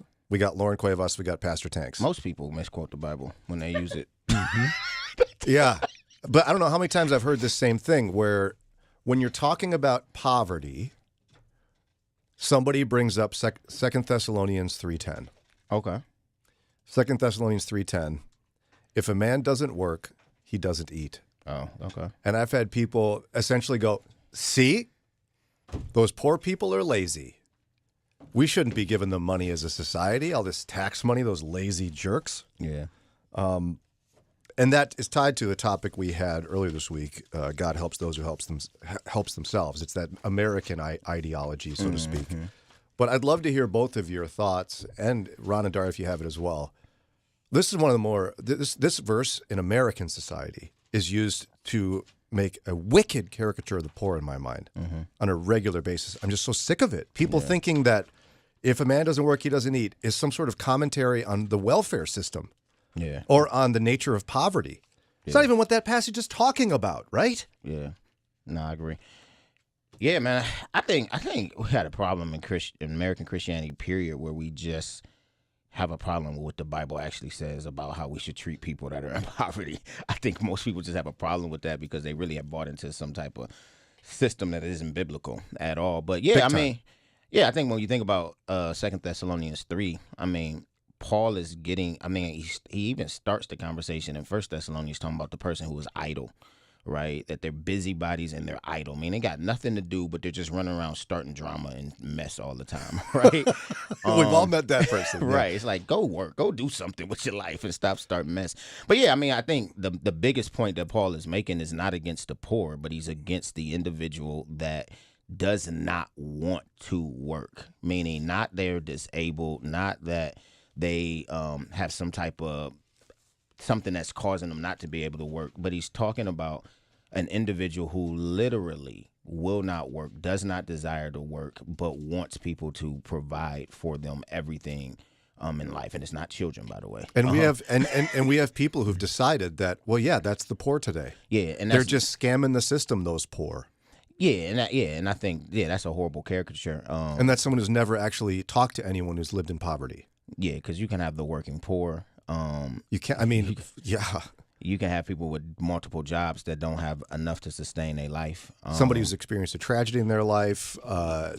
People with deep mental health issues. The economy is just rough. A lot of people are struggling. People being abused. People who have children with disabilities, and they don't. I have people in my church that I love that's like constantly has to leave their job because they have children who have different types of disabilities that requires them to always not have to be at work. You know what I'm saying? And it's like that's not lazy. That's not lazy. That's I'm a single mom with children that need a lot of attention, and so I'm not able to work, and that doesn't make me lazy and wanting to pimp the I'm allowed to say that word? I don't know. The welfare system. You just did. Now, Lauren, what's your take on this? Because you and your husband Eddie are pretty passionate about people getting it right when it comes to using God's word. Yeah? Yeah, I think this is about people that are refusing to work, that are lazy. This is not about people that aren't able to get a 6-figure paying job or that haven't climbed the corporate ladder. It's not about that. And there are unfortunately just cultural and societal systems in place that people cannot get out of the poverty that they are in. They can't. And so it's not that they are refusing to work or that they're refusing to climb the corporate ladder and make 6 figures. It's that they can't. And I know that's hard for some people to understand. Some people refuse to believe it. Yes. They're like, all those poor are just, if they would just work harder, Lauren. Yeah. I mean, Christians say stuff like that. Yes. And I also think that there is some, I was just reading in the Moody Bible Commentary, there is some people were waiting for the second coming of the Lord and so like, I'm not going to work. Mm-hmm. Yeah, what's I'm the not point? Gonna work. Yeah, I'm because just waiting for Jesus. I'm just waiting for Jesus. And there's also some of that too, where like in that context, they were just waiting for Jesus to come back. And so they're just like, I'm just not going to work. So there's no And world in which... It's a refusal of working, not a laziness, not just I'm not able to get out of this poverty. I'm not working hard enough. So there's no world in which those who don't work don't eat. There's no world in which that's a commentary on poverty in general. No. Or on welfare. Yeah, no. Not even close. Correct me if I'm wrong here, too. Isn't Paul also referring to himself as he's going to the different churches saying, listen, I'm not asking for handouts because I have the ability to provide? And he kept making tents, yeah? Yes, he kept working because he didn't want to be a burden to people when he was physically able to pay his own way when he came to visit them. Yeah, I mean, I think Paul had a lot of different thoughts around that, and which lets you know that there was an issue with idle people in Thessalonica. And so Paul literally says, I gave this example to you guys, right? And so he starts that whole chapter saying, like, I did these things as an example of the teachings in which I gave you, that if a man doesn't work, a man doesn't eat. And so Paul is like, because he's saying, again, I have the right to be here as a missionary, as a church planner, as your apostle establishing this. I have the right to be here and to be provided for by you. We even see that example in the Gospels, right? The whole point of being received with generosity was that a person opens up their home and they provide for you while you're in that city. We see that in 3 John, which was called wicked to not care for them. And so Paul is clearly given an object lesson where he's refusing something in order to drive home a teaching of his to say, hey, imitate what I'm doing. I'm not here demonstrating this to you. And so I don't want you guys to think that that's an acceptable thing. And so I think that we as a body of Christ have to understand the nuanced teachings of the Bible. That in one sense, it's very clear that there is a relationship to poverty and laziness if you're going into the Proverbs. But at the same time, there's a correlation in Proverbs, 26 or 29, that has a correlation with people who are chasing ridiculous dreams, and that's why they poor. So the people that are like, I'm just being honest, the people that are like chasing dreams that are crazy and they're in poverty because they're chasing these dreams, the Bible talks about them, that the reason you're in poverty is because you have these outlandish things that you're chasing after. But nobody wants to talk about that. We'll commend that, and it's like, well, they're going after it, they're working hard, and they're poor. Starting their own business, and it's not working out for them. So we should talk to them about the same time, like, maybe you should stop trying to be a content creator. Anyway, so, but well, you know what? Let's do this. It's 7:20. We're up against a quick break here. This is WCRF Mornings with Brian. And when we come back, I want to talk a little bit about, because I am still so frustrated when I hear followers of Christ demonize the poor and create a caricature of the poor. I want to hear about what we're supposed to do with the poor and how we're supposed to feel and think about the poor. Let's do that in just a minute. In this world filled with distractions and temptations, what does it really mean to walk with God faithfully? Join Today in the Word and devotional author Dr. Ryan Cook for an important Bible study on the book of Deuteronomy called Walk in Obedience. Read about Moses' final days as he chooses wisdom, life, and obedience to God. Do you have the courage to walk in obedience? Join our study at todayintheword.org or download the Today in the Word app. The following is not an actor, but a real-life story from Trinity Debt Management. I had had a lot of credit card debt and I couldn't pay my bills. I was feeling so bad. I got to a point where I needed some help. So I reached out and contacted Trinity. If you're in debt and you need help, call Trinity at 1-800-659-9838 to talk to a certified counselor. They were able to take all of my different payments and put them all together. Trinity will consolidate your accounts into one easy-to-manage monthly payment, put a stop to late fees and over-limit charges, reduce your interest, and possibly improve your credit score. You'll save thousands. And they were actually able to work with my creditors. I've been able to pay off close to $15,000 in the last 18 months. If your debt has you down, call Trinity at 1-800-659-9838. My name is Stephanie, and I'm debt-free for keeps. 1-800-659-9838. Pour another cup of coffee and settle in for engaging, Christ-centered conversations. It's Mornings with Brian on Moody Radio Cleveland. 7:23. I got a lot of buttons. Ask Ron Eastwood. I've got a lot of issues where if you just push that button, I'm going to lose it. And one of them was this week. Somebody brought up the passage out of context, 2 Thessalonians 3:10. If a man doesn't work, he doesn't eat. How was it out of context? What were you talking about? This was, Daria, you've got it. What? So we were talking about the adage that God helps those who help themselves, which we established is not in the Bible. And then someone called in and said, which I believe they attributed to the Psalms, what they were really talking about, 2 Thessalonians, if a man does not work, he does not eat. And in my life and ministry, there's one of the buttons is when I hear particularly theologically conservative evangelicals. We're not talking politics here. We're talking theologically conservative evangelicals, in my estimation, have made often, not always, often. I'm waiting for someone to find a hole here, right? But they have created a caricature of the poor as lazy and deserving of their poverty. And the poor are annoying. Like if they would just work harder, we wouldn't be in this place, whatever this place is. And it makes me so angry because it's so different than what I read in the scriptures. I see the Lord more irritated with wealthy people than impoverished people. Yes. So I want you guys to help me out in terms of, as you've journeyed through your relationship with Jesus, what do you see as his heart for the poor? Is he annoyed with them and wishes they would just work a little harder and stop being so lazy? No. I mean, the laws of Moses actually set up, which were at the time, radical guidelines for caring for those that were unable to care for themselves. Yeah. God essentially fostered the first, I guess we would call it a welfare system. To not pick up the, what is it? There's the Old Testament law about when you're harvesting your field. Letting people glean. In Leviticus 19, it literally says, do not harvest to the edge of your fields, but leave some for the poor to be able to glean from. And if you have stripped your vine and filled your basket as you are walking back to your home, if something falls out, do not go back and pick it up. Leave it for those who are less fortunate. That's Leviticus 19. That's part of the love law.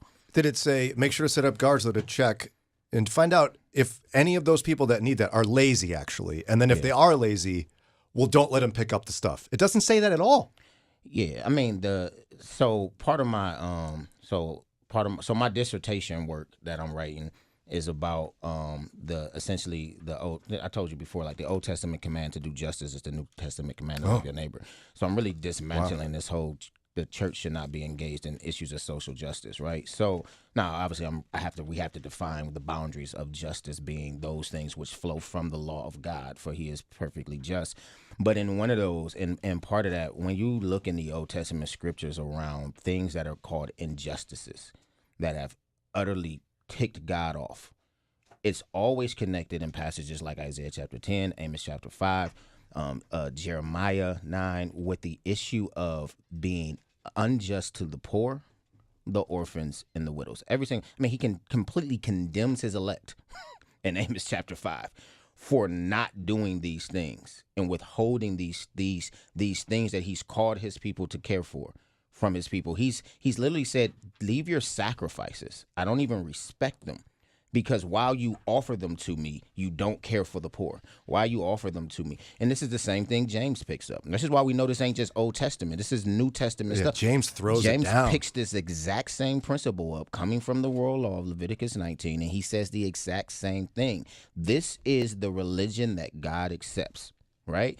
That you care for the widow and the orphan and the needy, and you keep yourself from being defiled by the world. And then he goes on to talk about when the poor person comes into your congregation, not to be impartial to them based upon their poverty. So God's heart is not to create lazy people, but his heart is to understand that in a society in which there's all different types of economical things, there's all different types of issues and reasons. The reason the widow needs to be cared for is because she's widowed, right? And in a society where women were not breadwinners and income bringers, if the husband is no longer there, she has been crippled from her ability to provide for herself and her family. And so the community of God should be able to look at people who have things that are hindering their ability to have the same intrinsic value things that you have,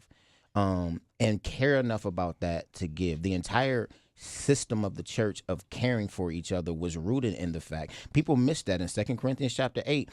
What Paul actually argues is that those who have much should give to those who have little. And then he uses this word, so that there would be equality, financial equality. This is what Paul says. Nobody wants to pick up on these languages.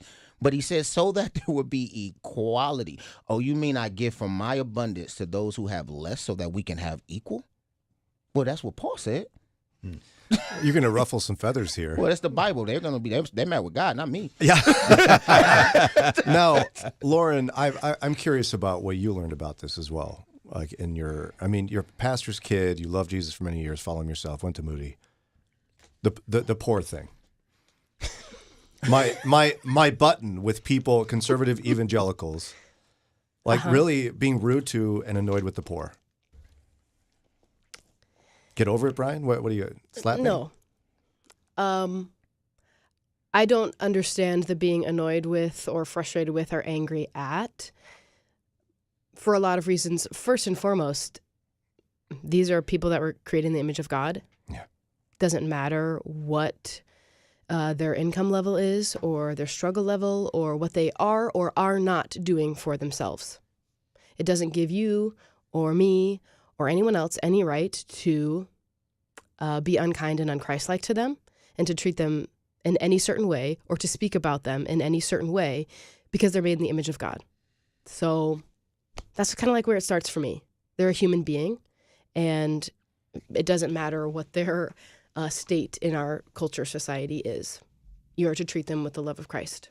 And you'd think, too, that with the way the economy is right now and more people are struggling than ever, that enough people would have enough firsthand experience or secondhand experience with, I'm struggling to put food on my table in ways I never have before, that they would be a bit more compassionate. I mean, my mom was at the store last week and saw eggs for $10 a dozen. Yeah. I mean, there are things that happen that are genuinely beyond your control. You might be working as hard as you can, but you're still struggling and you still need help. And this is why whenever we have Linda Uvegas on the show, it always ends up for me circling back to this issue of a proper view of what poverty really is, because it's such a hot button issue for me. She will tell you, she works with the poor every single day. She's at City Mission in Laura's home. Mm-hmm. There are not people there that are just lazy, scamming the system. Nobody wants to be there. They ended up there because of a variety of reasons, whether it's addictions or mental health issues or tragedies or domestic violence. And they want to leave and they want to do better. Mm-hmm. And us having an attitude problem about them is so unchristlike. It just makes my head explode. We almost have an upside down value system in some of the American church, where we place more value on those who have achieved financial success than on those who are struggling. Mm-hmm.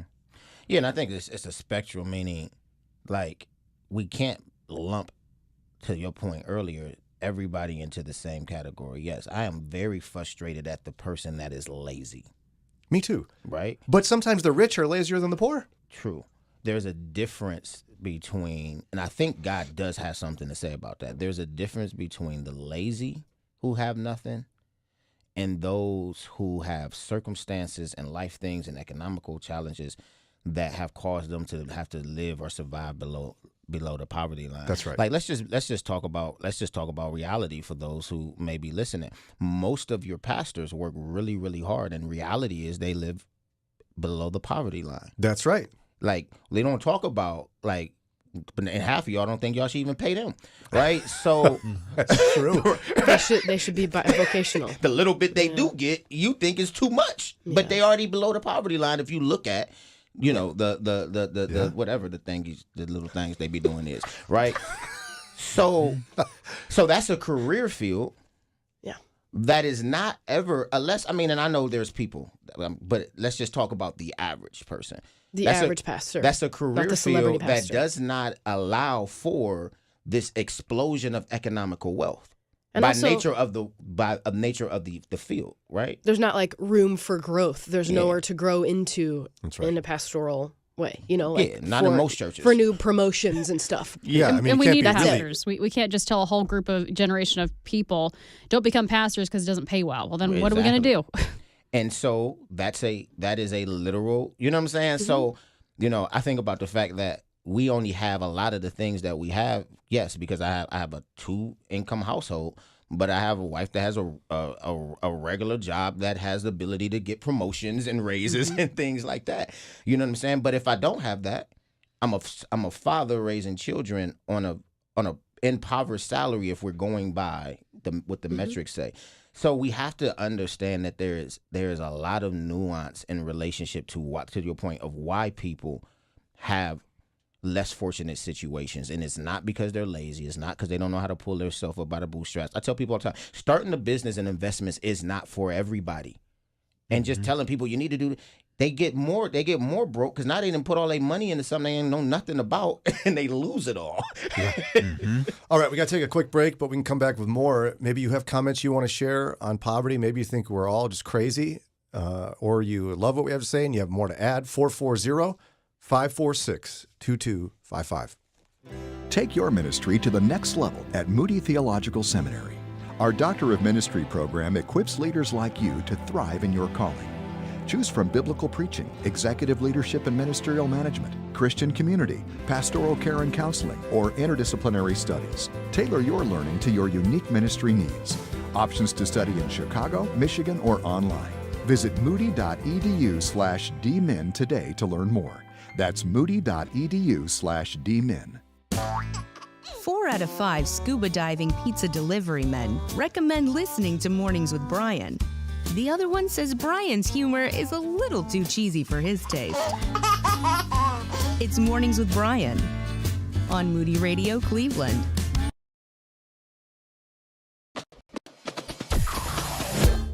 Mornings with Brian.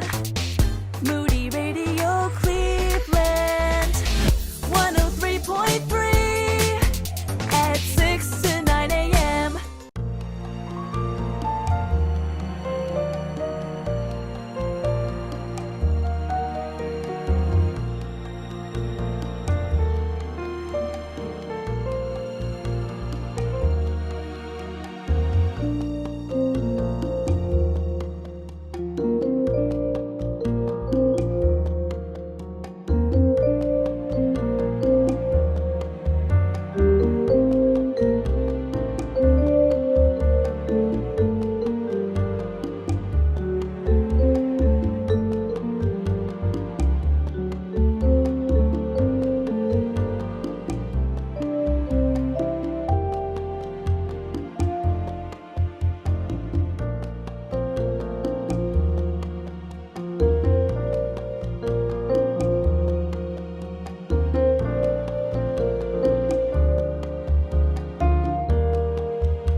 There's joy in the journey. It's Mornings with Brian from the North Coast Family Foundation sponsored studios. Good morning from Moody Radio Cleveland. Thanks again to everybody who donated during our share campaign. It's not too late.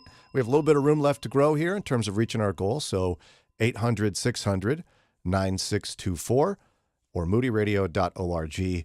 We love when you submit topics on Follow-Up Fridays. We got Pastor Tanks with us. And somebody texted in one for him, actually, yeah? Yes. Uh-oh. My son believed when he was a teenager and he was baptized. He went to church all the time. We brought him up to believe. And when he went to college, he's studying the sciences. He's going to be a doctor. And since he's been studying all sorts of science things, he's questioned a lot of things. And one of them, things like fossils, that they find evidence of dinosaurs, that they've actually then she commented about how we had Dr. Fuzz on from Reasons to Believe. And he talked about Neanderthals and dinosaur bones and mammoths, and they find actual links of DNA that we share with apes that are scientifically proven, that we share some kind of commonality. And now my son, that he's in the sciences, has deconstructed his faith, and he's not sure what he believes anymore. I'm afraid for him. Do I need to be afraid for him? I pray for him all the time. Pastor Tanks, do they need to be afraid for their son? Yeah, fear is but the was not it was like it was a passing word to get to it. Was like yes, I hear you.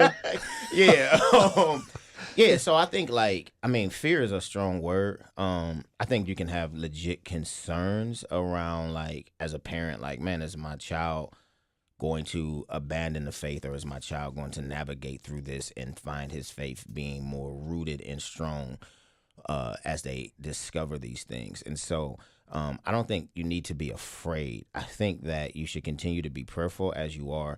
I think you as a parent can begin to engage in the conversation with your son, maybe even go pick up different books yourself and start to read so that y'all can sit around and maybe have a conversation around, hey, okay, what is really causing you to want to abandon your faith based upon the information that you're reading? And I was sharing with I was telling you, Lauren, and the science, that's not that's not my field. Obviously you've had to dabble in every last one of these in some sense in seminary and the type of work I do. So I've obviously had to read these things. And so I kind of, without going too deep into some of this stuff, I kind of lean more towards the line of I've read amazing, not some backdoor Christian scientists, right? But award-winning Christian scientists who all have engaged with the same type of data, and they come away with a very strong faith in light of the data, which means that the data doesn't have to point away from Christ. Mm-hmm. It can very much still point to him, and you just have to ask yourself, or even listen to those debates, but ask yourself at the end of the day, is what I'm learning make anything that I'm reading in the scriptures inaccurate? Mm-hmm. Yeah, one quick thing I want to add, because I do want to walk down that science road a bit, because that does scare people a lot. I know Lauren's got some good resources. The word deconstruction has really been thrown around in a wild way. And what I would say to a Christian parent who's raised your kids in the church, I think at some point in one's faith journey, they're going to be confronted by deconstruction of some sort if they're raised in a Christian home. And here's what I mean. You don't inherit Christian faith. It's not like it's a monarchy and somehow they're going to just become a Christian because you are. Yeah. They're going to have to, at some point in their life, often in college or that age, they're going to have to decide, do I really believe this stuff my parents have told me? Yeah. And they're going to have to kind of pick it apart to get to that point. And I think that's good. Yeah. And it won't most likely be a one-time conversation and then they're fine. Maybe several years. And they might end up landing on some different theological points than you. And here's another answer. Good. Yeah, as long as it's not heretical. Right. But even then, you can't control it. No, you can't. No. And it's not your fault if they do that either. We've got to, and to me, fear is, I would lean more on grief than fear. Yeah, that's good. That's a better word. Because grief is a real thing. You can be totally sad, but don't be fearful. I mean, the Lord's writing the story, and he's not dead yet. I mean, he's got time to work it out. But now, a lot of people also get so wound up about creation. Like Genesis 1 and 2 have become most highly debated, the number one. Oh yeah, and I've seen some Christians who make it into if you don't agree with me on this, I don't even know if you're saved, and that's so ridiculous. Yeah, facts. And Lauren, you talked about this in your training at Moody, and you've got some helpful stuff for us, I know, to think through it. Yeah, there's several major views of creation, of what happened during creation by Christians, okay? And I'll just give you a quick overview of them. I think there's 4. Number 1, theistic evolution. So that it's, there is evolution, but it was designed by God. These things happen by God. Theistic evolutionists maintain that living organisms evolved within a process largely like that proposed by Darwin and atheistic evolutionists. Unlike atheistic evolutionists who reject the notion of any and all gods, theistic evolutionists maintain that God intervened in the process at several crucial points. And then it goes through those points, okay? That's theistic evolution. The second one is the gap theory. It places a lengthy period of time, a gap, perhaps millions or even billions of years between Genesis 1:1 and Genesis 1:2. Right. So, in the beginning, God created the heavens and the earth. Millions of years. Pause. The earth was formless and void, and darkness was over the face of the deep. This so-called gap placed Satan's rebellion and God's judgment in that time. Okay? And even to add to that one, some people would say until there was a sun and all that, you can't have a full 24-hour day anyway. Yeah. So Right, yeah, hence yeah. gap, because there's no sun. Right. Yeah. Did I skip one? No, maybe. The next one is old earth or progressive creationism. They maintain that the 6 days of creation in Genesis are not literal 24-hour days, but rather long periods of time equivalent to geological ages. They substantiate this position not only with scientific evidence for the antiquity of the earth, but also with biblical texts such as Psalm 94 and 2 Peter 3:8. That's old earth. And the next one would be young earth creationism, maintain that God directly and instantaneously created all things, visible and invisible, in 6 successive 24-hour days. God's believed creative activity was quite recent, between 6,000 and 20,000 years ago. So with all those, Cher, thank you for that. Yep. I know some people's heads are exploding, and to be honest, often it's young earth creationists that get very upset that there there's could be other things. There could be other things. And here's something else that makes people's minds explode. You can believe that the Bible is the literal word of God and subscribe to any of those theories. You can be saved and believe any of those theories. Right. Mm-hmm. And people are just like, I don't get it. And you don't have to get it. You don't need to get it today. But it is true that somebody could be saved and subscribe to one of those things. Yeah, you will be in heaven with someone who believed right. on earth something different than you. And that person can believe the Bible is literally true. Yeah. Just like you, and believe in those things. Mm-hmm. In fact, I remember one of the more amusing controversies, D.L. Moody, because it's Moody Radio, it's named after the evangelist D.L. Moody. He would have big revivals out east in Northfield, Massachusetts. Mm-hmm. And it was an annual conference that became our pastor's conference, really. And he would invite people to speak who were really good at proclaiming the gospel. And one year he invited a guy who was a theistic evolutionist, and that was a brand new theory at the time. Yeah. And people got so mad at DL. They were just like, how dare you? How dare you? And his answer was like, yeah, I don't know about all that like theistic evolution stuff. Have you heard him proclaim the gospel? Yeah, I think C.S. Lewis was a theistic evolutionist. Somebody just ran off the road. Maybe Schofield? Don't blame us. I mean, C.S. Yeah, everybody loves C.S. Lewis believed in purgatory. C.S. Lewis, as much as we love him, believed in a whole lot of stuff. We would be like, get out of here.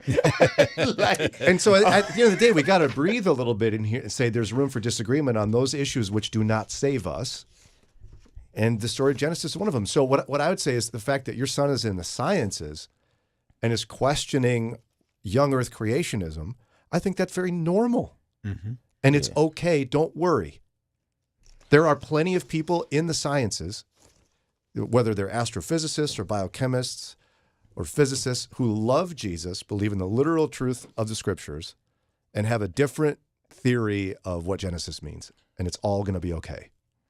Yeah, and I think the reason why, and again, y'all can go argue with the like N.T. Wright and all of them about all of the different positions and views and all of those scientists. But I think the biggest thing, because like I was telling Brian off air, like I hold more of a cosmologies type position of Genesis 1 in the first place, really cognitive environmental type stuff, which means my whole position of Genesis is about God polemically going against all of the Mesopotamian myths and fables around the creations and Murdoch and Tom and the waters being different gods and things. Like, this was Mesopotamian belief systems about the creation of the world. And their creation story was brutal and disgusting. And God comes onto the scene to say, hey, let me make it clear who it was that created by himself from nothing, wasn't battling the gods.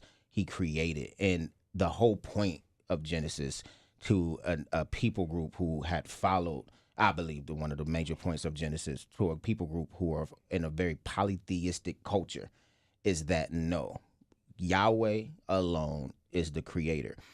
That's what we need to hold to. Now, if y'all want to get into the weeds about, well, how did he do it? And did he do it?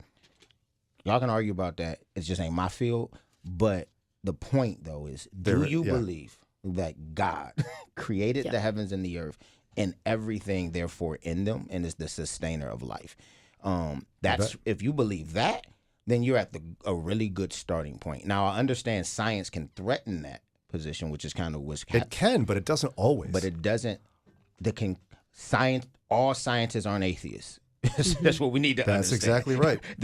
And they all have the same data. And yet some have chosen not to believe because it's not a creation. The unbelief is not rooted necessarily in the science, right? It's rooted in a much deeper issue than in the science is the thing that they can leverage their hardened hearts to, but it's not the reason they don't believe. I also want to say, just approach whatever your son's believing with an open mind. So Pastor Tanks was first alluding to this belief that it's, more mythology off the air. And I'm like, I'm not sure about that. Yeah. But you start explaining it, like, that makes sense. Like, I can see that as a totally valid, I understand why you believe that. Mm-hmm. So just because, the outset doesn't make sense, dig in a little bit. Let him explain it. Yeah. Yeah, be open to conversations. I don't think you need to fear. I think Brian said, I think you can grieve, and you should grieve, but none of this is your fault. None of this is what you did to him or didn't do to him, or none of this is because somebody, is out to get you or him. Mm-hmm. Sometimes it's just a journey, and you can continue to pray for him. And you can be open with him and talk with him about all the different theories and share with him things that you're learning. Be open to books that he's reading, and then you can talk about it and say what you believe back to him. Can I make one quick statement? Yeah. 20 seconds. This is also, though, why I believe that as Christian parents and as Christian churches, make sure that we are stop with this low-level biblical teaching mess that we're doing. Introduce these children to these things before a professor who hates God is the one introducing it to them. That's a good word. That's a good word, Pastor. We have to take a quick break here. It's Mornings with Brian, WCRF. Follow-up Friday continues. Moody Radio Cleveland is on the air thanks to supportive listeners and Naylor Neutralawn and Landscape, serving the greater Cleveland area since 1973. More information about Naylor Neutralawn and Landscape is at nnlawn.com. Moody Radio's thankful for support from listeners and businesses like Deerfield Ag Services. They help in adaptation of new technologies and techniques of farm and business management. More information about Deerfield Ag and how they can help is at deerfieldagservices.com. I have come that they might have life and have it abundantly. That's a beautiful and compelling promise from Jesus. But what does it mean? In a world that feels like life is losing its value, its meaning, and its purpose, can we really live abundantly? Yes. In just a few minutes each day, you can join a growing community of believers who are gathering around CareNet's devotional, 365 Days of Pro-Abundant Life. This free, easy-to-follow devotional arrives in your inbox daily and invites you to grow in your faith, understand the sanctity of life from conception, and be inspired by Christ's abundant promises. You'll find biblical wisdom, inspiring stories from the front lines of Pro-Abundant Life ministry, and the empowering message of the gospel. Make 2025 the year you begin your Pro-Abundant Life journey. Discover hope, deepen your faith, and become a champion of life. Access your free devotional, 365 Days of Pro-Abundant Life at care-net.org/Moody. care-net.org/Moody. Keeping your eyes on Jesus in a changing culture can be difficult. Let us help. It's Mornings with Brian on Moody Radio, Cleveland. Follow-up Friday here on WCRF. Been having a great discussion after a nice note came in from a mom who's just like, listen, I'm worried about my kid who's in college, seems to be questioning some of the Genesis. What do I do? Should I be scared? You're welcome to text in questions like this, 440-546-2255. We had someone text in and said, wow, this was perfect for me today. Yesterday, I took my 4-year-old to preschool, and it was the book fair, and he was interested in a book that was titled something like How the World Began, and I encouraged him to find something else, and I didn't even take a look inside. I was just nervous and worried about what it would say and how I would need to explain it. Your conversation reminded me that we can be different. There can be different theories and interpretations as long as we know the true creator and savior. Yeah, and this draws to something you all were chatting about off the air right before we came back on. It's we don't want to have this disposition as parents of fear, because that disposition when it comes to faith creates indoctrination, I think, where you begin to simply tell your children, this is what we believe, and we don't ask questions. Yeah. And that's not healthy. Yeah, you and I, Brian, we've talked about a little bit on the show, but my philosophy out schooling is my kids are going to go to public school because I want them to hear other things and then come home and we can talk about it. Yeah. Instead of we only talk about this one thing at school and it's the same thing that we talk about at home. And so I never have to talk about the hard things and go into creationism with my kids. I want them to hear other views so that we can come home and then we'll talk about it while they're still under my influence. I want them to experience the real world and from their peers so that while they're within my house, we have the opportunity to talk about it. And I think what this person just texted about their son is a perfect example of that. Yeah. They're going to get a book at the book fair that maybe you don't agree with, but then that's an opportunity for you guys to talk about it at home. Yeah, you don't have to be afraid of it. And that's I think some of this is rooted in many of us who were raised in an environment, I'm not saying me, if my mom's listening, Mom, you did great. But like the be scared of other ideas. Other ideas are scary. Yeah. That's not healthy, honestly. I mean, if you truly believe that God's word is true and that he did exactly what he said, which I do, what are you worried about? It's the best theory out there. Evolution's a ridiculous theory. Go look at it. Yeah. It's ridiculous. And don't be scared of it. And two things I say. One, I agree 100% everything. You know, my son, my 9-year-old, we were driving home, literally driving to school the other day. And he said, Dad, if it's all of these different Bibles, how we know when they made the new ones that they didn't get it wrong? Great question. So then I had to have a conversation with my 9-year-old about manuscripts and manuscript evidence, and he's like, oh, okay.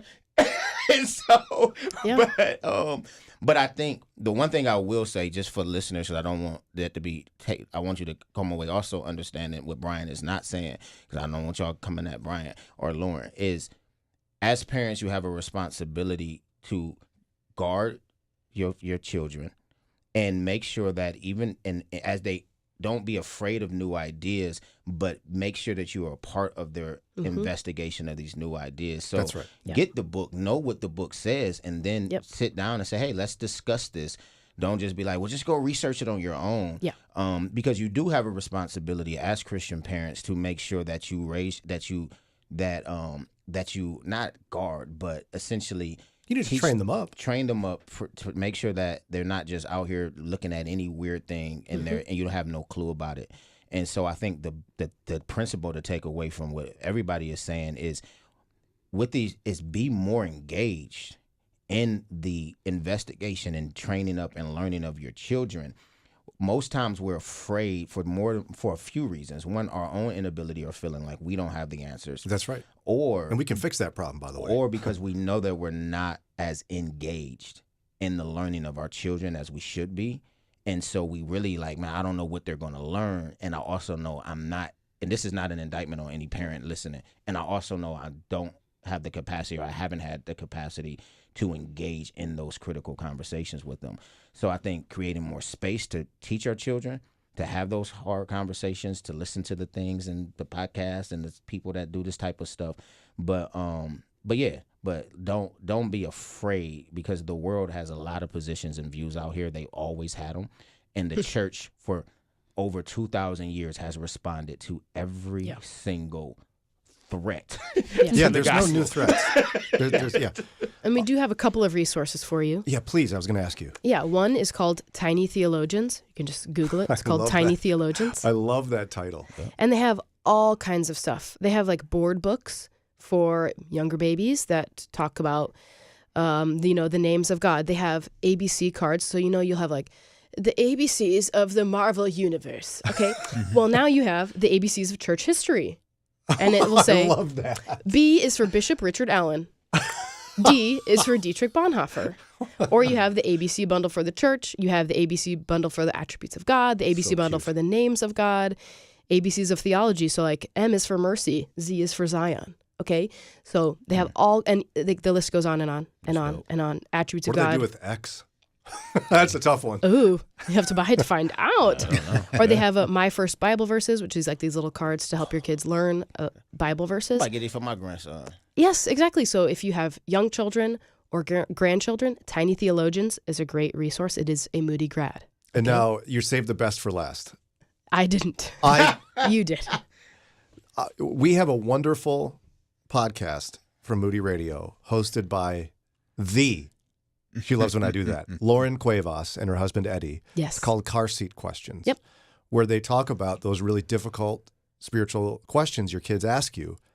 And they try to give you confidence in answering by talking to theologians about and pastors about the answers and how to communicate it to a child. Yeah, we have episodes on Satan. We have episodes on death. We have episodes on divorce. It's very on uplifting. Easter's coming up. Oh yeah, there's one on Easter. There's one about Jesus. Is Jesus really real? And there's an authenticity to it because Lauren and Eddie are genuinely wanting to learn these things because they have two little boys. Yeah. And even though they went to Moody, it's one thing to know the answer. It's another to communicate it in an understandable way to a toddler. Right. I've sat through children's sermons over the years where the pastor's up there like teaching a college class and the kids are just picking their noses. Yeah. No idea what's happening. There's a Greek word here. In the Hebrew, what this word really means, they like the who, the what? Children, can you say that? This Hebrew word? Let's say it together. Yeah, a couple weeks ago, my son asked me, he's starting to ask about like where babies come from and stuff. So we're starting that conversation. God He's like, bless you. So was God there when I was born? Like at the hospital. Very sweet. Oh, that's so technically. What a cute image, too. Yes. Wow. So check it out. Car Seat Questions. How can they find it? Wherever you get your podcasts, Spotify, Apple, or on the Moody Radio website, moodyradio.org. And then when you listen, you can go, I know her. Yes. She lives in Cuyahoga Falls. Yeah, and sometimes, my children, Did you just tell people where she they lives? shout. They already know this? Oh, okay. Yeah, they already know. We talk about the cities we live in. Yeah. Oh, that's right. Where you live at? I live in. He doesn't know. No. He lives on the border He of doesn't this. The post He said, office "I live is in- I don't know." Garrettsville, but technically I don't live in Garrettsville. I live in Nelson Township. Okay, got you. Where do you live? Cleveland. What's the address again? Just kidding. Don't say it. 5300 St. Clair Avenue. Don't say that. It's his church. That's his church, Brian. I'm protecting my friend. I didn't That's know what his he was church. doing. Okay. Ron Eastwood's got news, and we've got another hour of Follow Up Friday. 440-546-2255. It's Mornings with Brian, live from the North Coast Family Foundation sponsored studio. Whether it's your faith or your health, you don't have to journey alone. WCRF, Cleveland. WVMS, Sandusky. WVML, Millersburg. WVMN, Newcastle. WVME, Meadville. WVMU, Ashtabula. And with the Moody Radio app or at moodyradio.org/Cleveland. The European Union is delaying the first retaliatory tariffs on U.S. goods. It's 8:03. I'm Ron Eastwood, Moody Radio News. The tariffs will now go into effect in mid-April to allow for more time for negotiations. Tariffs on U.S. goods, such as whiskey and clothing items, were set to be implemented on April 1st. 10 weeks on the job is proving to be enough for former Akron Mayor Dan Horrigan. Horrigan was confirmed in January to be Cleveland Heights' new city administrator. Now he has submitted his resignation. Twinsburg police are being recognized for their work in helping to put an end to an ATM theft operation. The FBI is crediting the quick thinking of local officers, along with the use of technology and their commitment to public safety in helping to bust the suspects. In sports, the Blue Jackets got shut out in overtime by the Panthers 1-0. Here is your Moody Radio Cleveland forecast, mostly sunny and highs in the lower 50s. At last check, clear skies, 28 degrees now in Cleveland, Akron and Canton, 30 degrees, Ashtabula mostly cloudy and 30 degrees. It's time for your moron moment. Do you ever get stuck with a word on the tip of your tongue? Type a description into One Look's online reverse dictionary. Say, for instance, something that makes you feel entertained and informed. Then hit search. Hopefully you'll see a link there to Mornings with Brian, but regardless, you'll get an answer. This reverse dictionary also has several unique searching options. Very helpful. So check out this most useful tool. And that's your Moron Moment. Moron. And you'll find that on our Facebook and Instagram. It's 8:05 with Moody Radio News. I'm Ron Eastwood. Broadcasting live from the Bob Devine studio, it's Mornings with Brian. Want to join the conversation? Call or text now at 440-546-2255.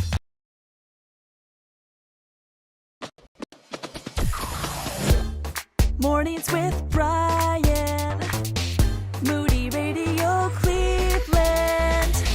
103.3 at 6 to 9 a.m.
Jones, WCRF. That's me and Pastor Tanks. Pastor Tanks and me. I was parenting you.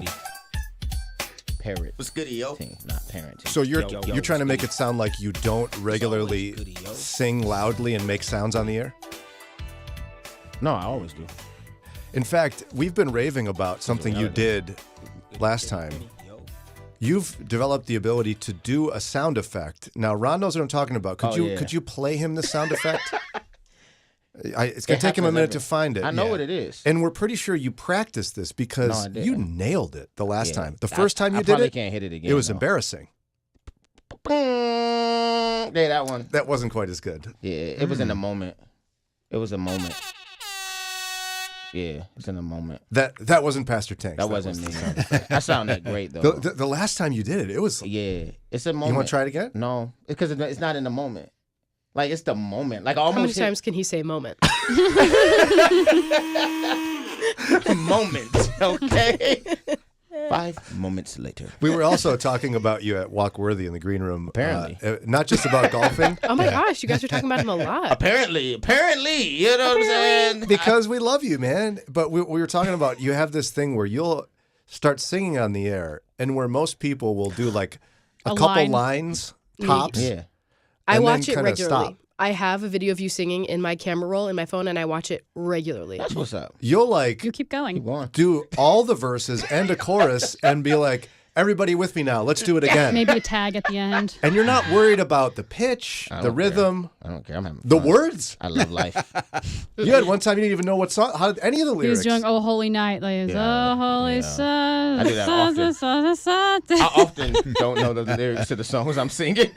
And we love that about you. Just follow along to the melody, and every now and then I'll be like, I think it's You this find your one. way, yeah. I find my way. We were at a 50th birthday or 50th wedding anniversary at some point, and my mom overheard an elderly lady behind her. It's hard for me to say clearly, who was saying, when I don't know the words to a song, I just say watermelon.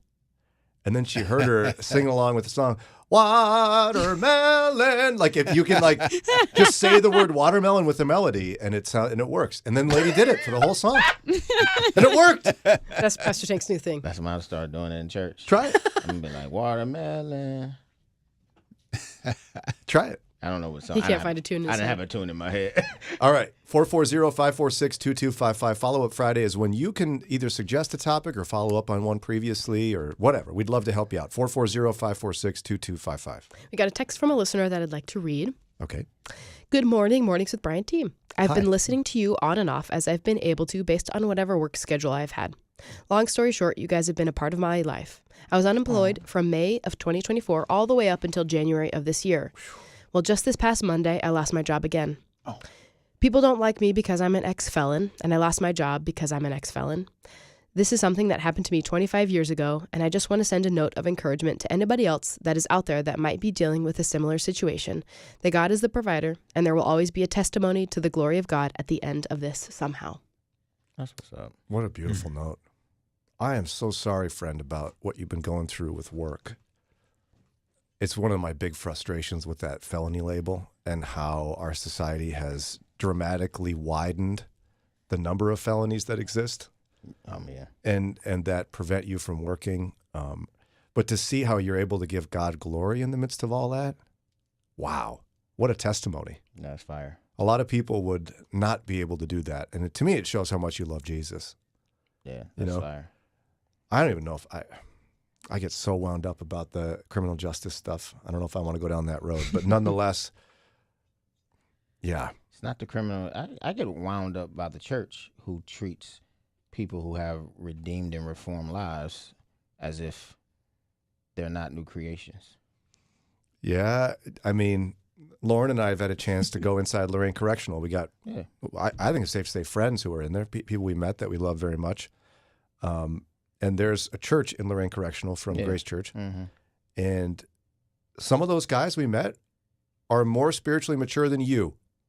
Who's you? All of you. Seriously, me, you.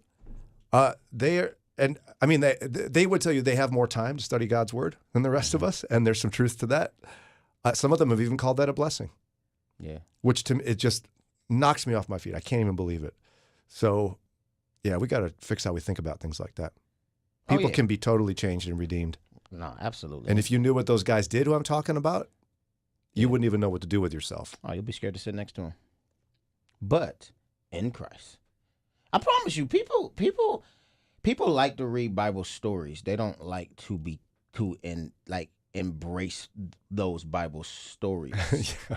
Like I don't Right? like. I'm just saying, like we all. I mean, he was a murderer. Like Paul, he's a murderer. Like we call him, he was a murderer. How about David? You want to give his list? Yeah. His rap sheet? Facts. But with Paul, he was a murderer, and then went to the city that he was on his way to go murder some more of them, and Moses. set amongst them as brothers, and they had to receive him as a brother on the testimony of another brother, not even evidence. He didn't have a long period of time of not murdering. And the guy told that God spoke to was so scared. He's like, really, God? Him? But there can be redemption. Like we can't glorify Bible characters and then get to reality and refuse to believe that God can do that same thing today. Like he stopped redeeming murderers after Paul and said no more. Yeah, in fact, Lauren and I were exchanging texts about there was an Instagram reel, I think, about a prison in El Salvador that's considered one of the worst in the world. Oh, mm-hmm. And a whole bunch of Americans were going on there commenting. Maybe some Christians, I don't know. They weren't labeling that. And they were like, good. Get them. Punish them. Hurt them. Make it worse. I wish our prisons were like...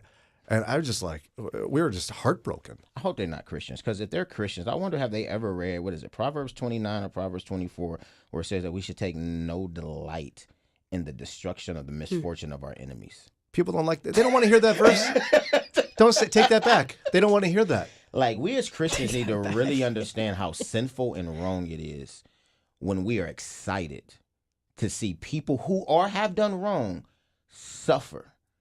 Like, we have a problem because the Bible literally teaches us to not do that, because that is a wicked.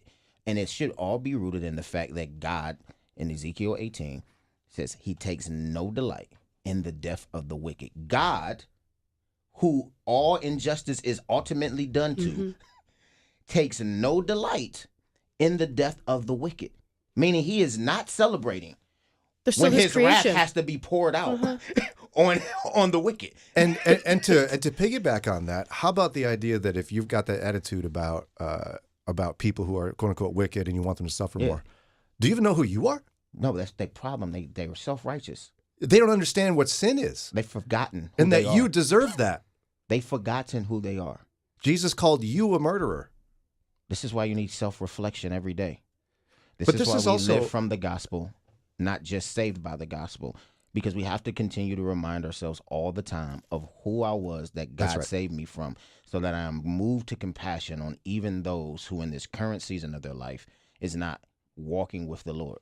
And Lauren, I don't know about you, but I had, when we went into Lorraine, I've been in twice now, and I've been to another prison. Almost as many times as me. Go ahead. In town. For different reasons. I had to have a philosophical, theological moment where I had to almost ask myself, do I really believe that I am just the same? Yeah. Like Jesus said, I'm a murderer, and I've committed adultery and all these things because I've done those things in my heart. And I'm the same as that. If I really believe that, I'm not going to sit here nervous sitting next to this person who's in prison for one of these crimes, because I'm no different. Yeah. And I had to kind of go, do I really believe that? Yeah. You probably already had all that figured out. Or you're maybe not that. I mean, it's one thing to believe it, but for you to actually be confronted with people that have done those crimes, and to come to the reality of like, oh, I'm kind of like scared, and then say, ooh, that's me. Ooh, I have the same heart as that person. Yeah, is different. To believe it is one thing, but then to be confronted with the reality of, oh, I feel a little bit scared and a little bit nervous, and it's like, wait, why? Because I have the same heart of wickedness. Yeah. And the whole point of it is not to act like, hey, do I need to be nervous around stuff? The point, though, is to constantly move our heart to compassion. That's right. The point is that we will be merciful because of our heart moved to compassion, instead of being people who are called to go and redeem those individuals that are in darkness and bring them into light. But instead, we're more celebrating their destruction in darkness than we are being moved to compassion to say, hey, I know what that person did is wrong, but man, I desire to see them with the Lord. And instead of getting in comments and saying, yay, I'm going to be praying for the darkness of the world. I'm going to be praying and ask God to give me a burden in the heart for those who are lost, right? The problem, though, is most people who have the most compassion are those individuals, and I hate to say it, don't crucify me. This is not a all or nothing comment. This is a cultural, experiential perspective. Amen. Bless the Lord, oh my soul. But listen, the point is, most people who come from something can tend to have a lot more compassion for individuals. Amen. Because they understood exactly what God had to save them from. That doesn't mean you have to go through hard things to be a compassionate person. That's what I'm not saying that. Well, some people go through hard things and deny they've gone through it. They don't do the work it takes to really do some self and spiritual analysis. 8:20, time for a quick break. More follow-up Friday, though, 440-546-2255. Moody Radio is on the air thanks to support of listeners and Pinnacle Peak Pictures. There's no greater love. From Pinnacle Peak Pictures comes The Last Supper, coming to theaters starting March 14th. A biblical journey that brings to life the ultimate act of love and sacrifice as seen through the eyes of those who walked alongside Jesus. The Last Supper, rated PG-13. Some material may be inappropriate for children under 13. In theaters starting March 14th. The following is not an actor, but a real-life story from Trinity Debt Management. I had a lot of credit card debt and I couldn't pay my bills. I was feeling so bad. I got to a point where I needed some help. So I reached out and contacted Trinity. If you're in debt and you need help, call Trinity at 1-800-659-9838 to talk to a certified counselor. They were able to take all of my different payments and put them all together. Trinity will consolidate your accounts into one easy-to-manage monthly payment, put a stop to late fees and over-limit charges, reduce your interest, and possibly improve your credit score. You'll save thousands. And they were actually able to work with my creditors. I've been able to pay off close to $15,000 in the last 18 months. If your debt has you down, call Trinity at 1-800-659-9838. My name is Stephanie, and I'm debt-free for keeps. 1-800-659-9838. Keeping your eyes on Jesus in a changing culture can be difficult. Let us help. It's Mornings with Brian on Moody Radio, Cleveland. Mornings with Brian. Moody Radio, Cleveland. 103.3. At 6 to 9 a.m.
That's Jeremy Camp. This is Mornings with Brian on WCRF. Pastor Leonard Tanks Jr. of Reach City Church in Cleveland's Huff neighborhood is here with us.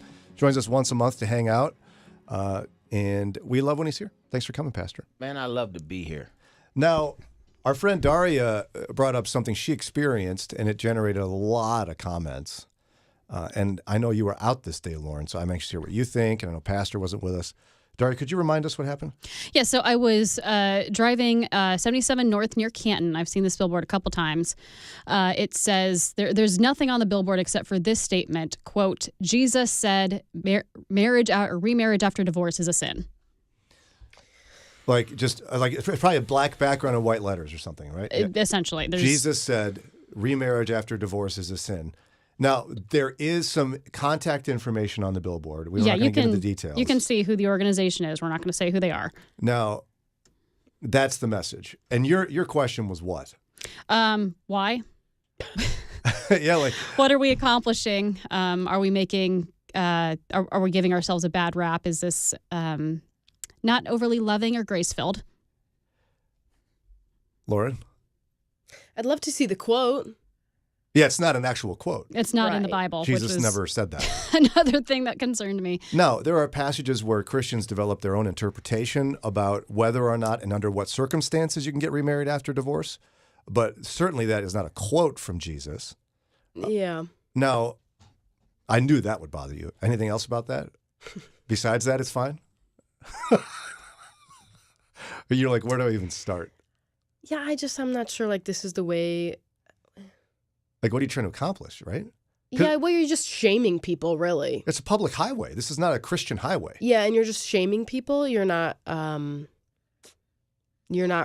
preaching the gospel and redemption and life in Christ. You're just shaming people. Yeah. Even if it's true, I'm not sure that's the way we should go about winning people for Christ. Pastor? Yeah, man, I think I got a big problem with all of these, like, these hooking, these gotcha quotes that Christians like to use to draw people in. I just think it's irresponsible. Mm-hmm.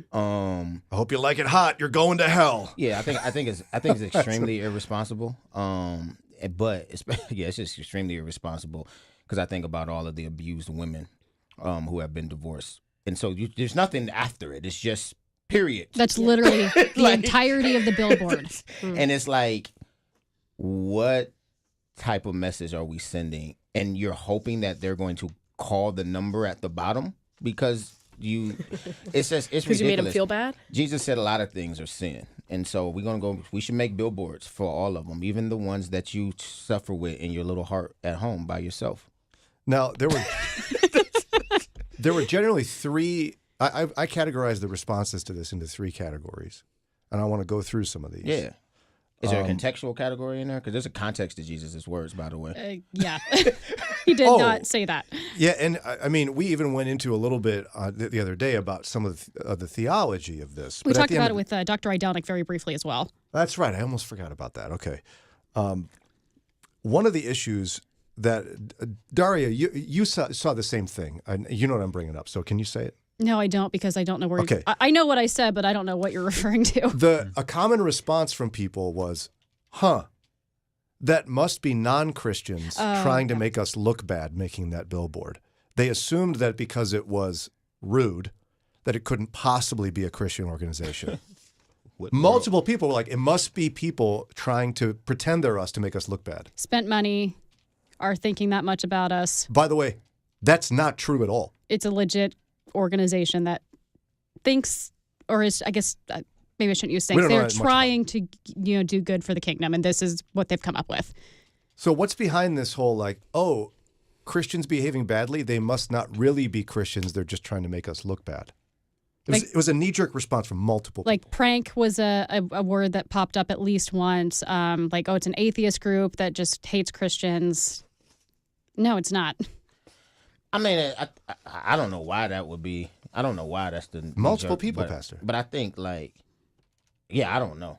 I can't give you a philosophical idea why somebody would read that and just assume that they must be non-Christians trying to make Christians look bad. Well, I can come up with two reasons off the top of my head. One of them is there's a narrative in Christian culture that non-Christians are out to get us. Okay. Like they hate us and they're trying to get us. It's like atheists are the boogeyman, essentially. Okay. The other one would be we somehow think that when you get saved, you no longer do dumb things or rude things.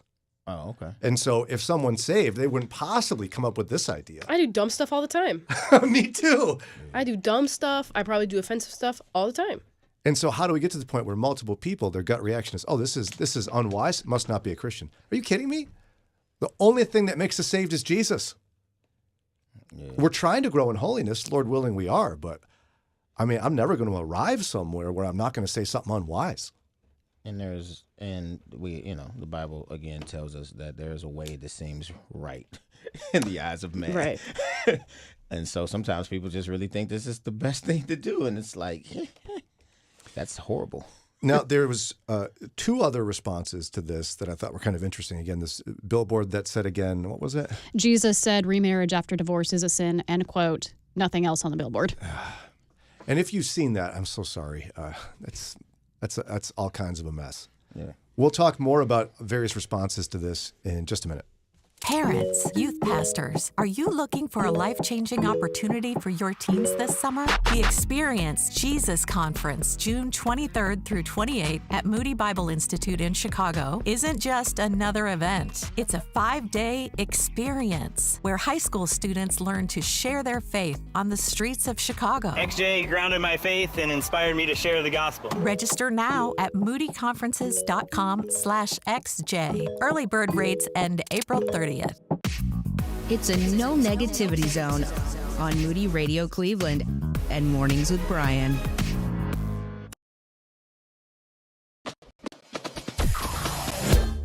Mornings with Brian. Moody Radio Cleveland. 103.3 at 6 to 9 a.m.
Still about half hour left in Follow Up Friday. Would love to have you join us. 440-546-2255 We're revisiting the responses we received from something Daria encountered. Do you want to give us the elevator speech again, Daria? Yeah, so a little bit south of Canton, if you're going 77 north, you can see a billboard that says, quote, Jesus said remarriage after divorce is a sin, end quote. And other than Very Tiny, the organization that sponsored this billboard, there's nothing else on it.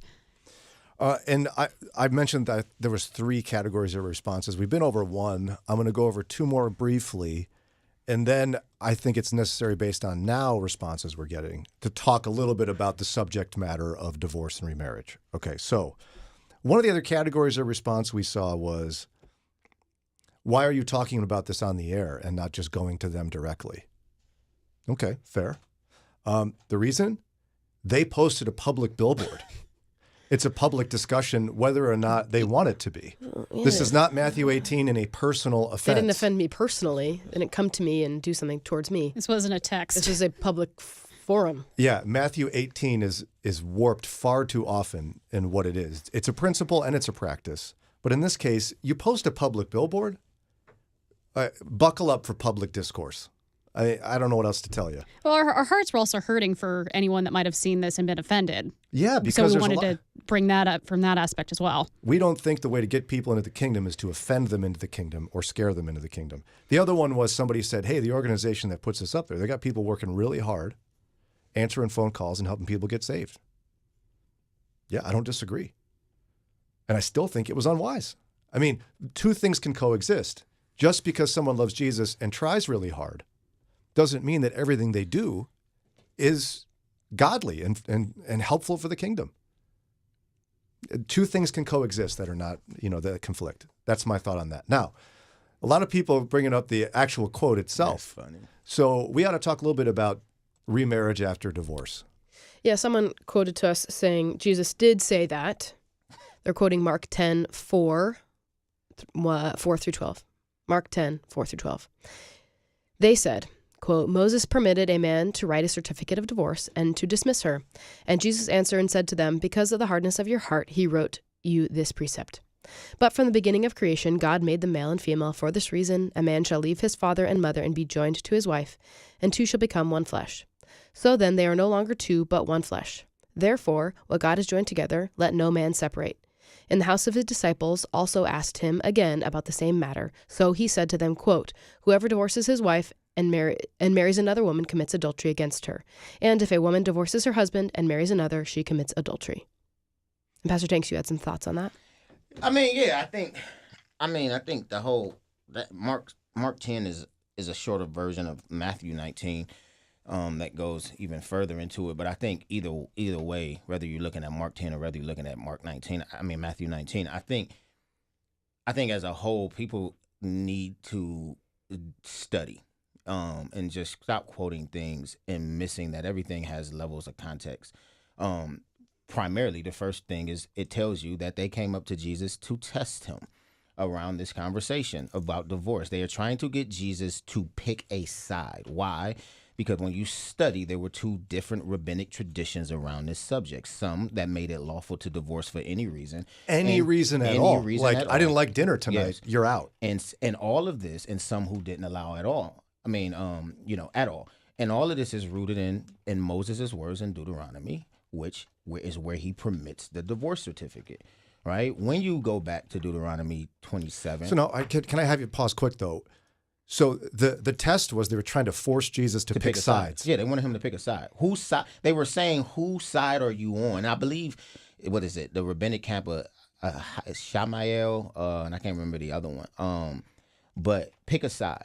And Jesus is never going to allow people to trick him and test him. So what Jesus puts back on them is that the problem is you've misinterpreted Moses in the first place. Because the divorce certificate, according to Deuteronomy 27:1, by the way, was not about adultery.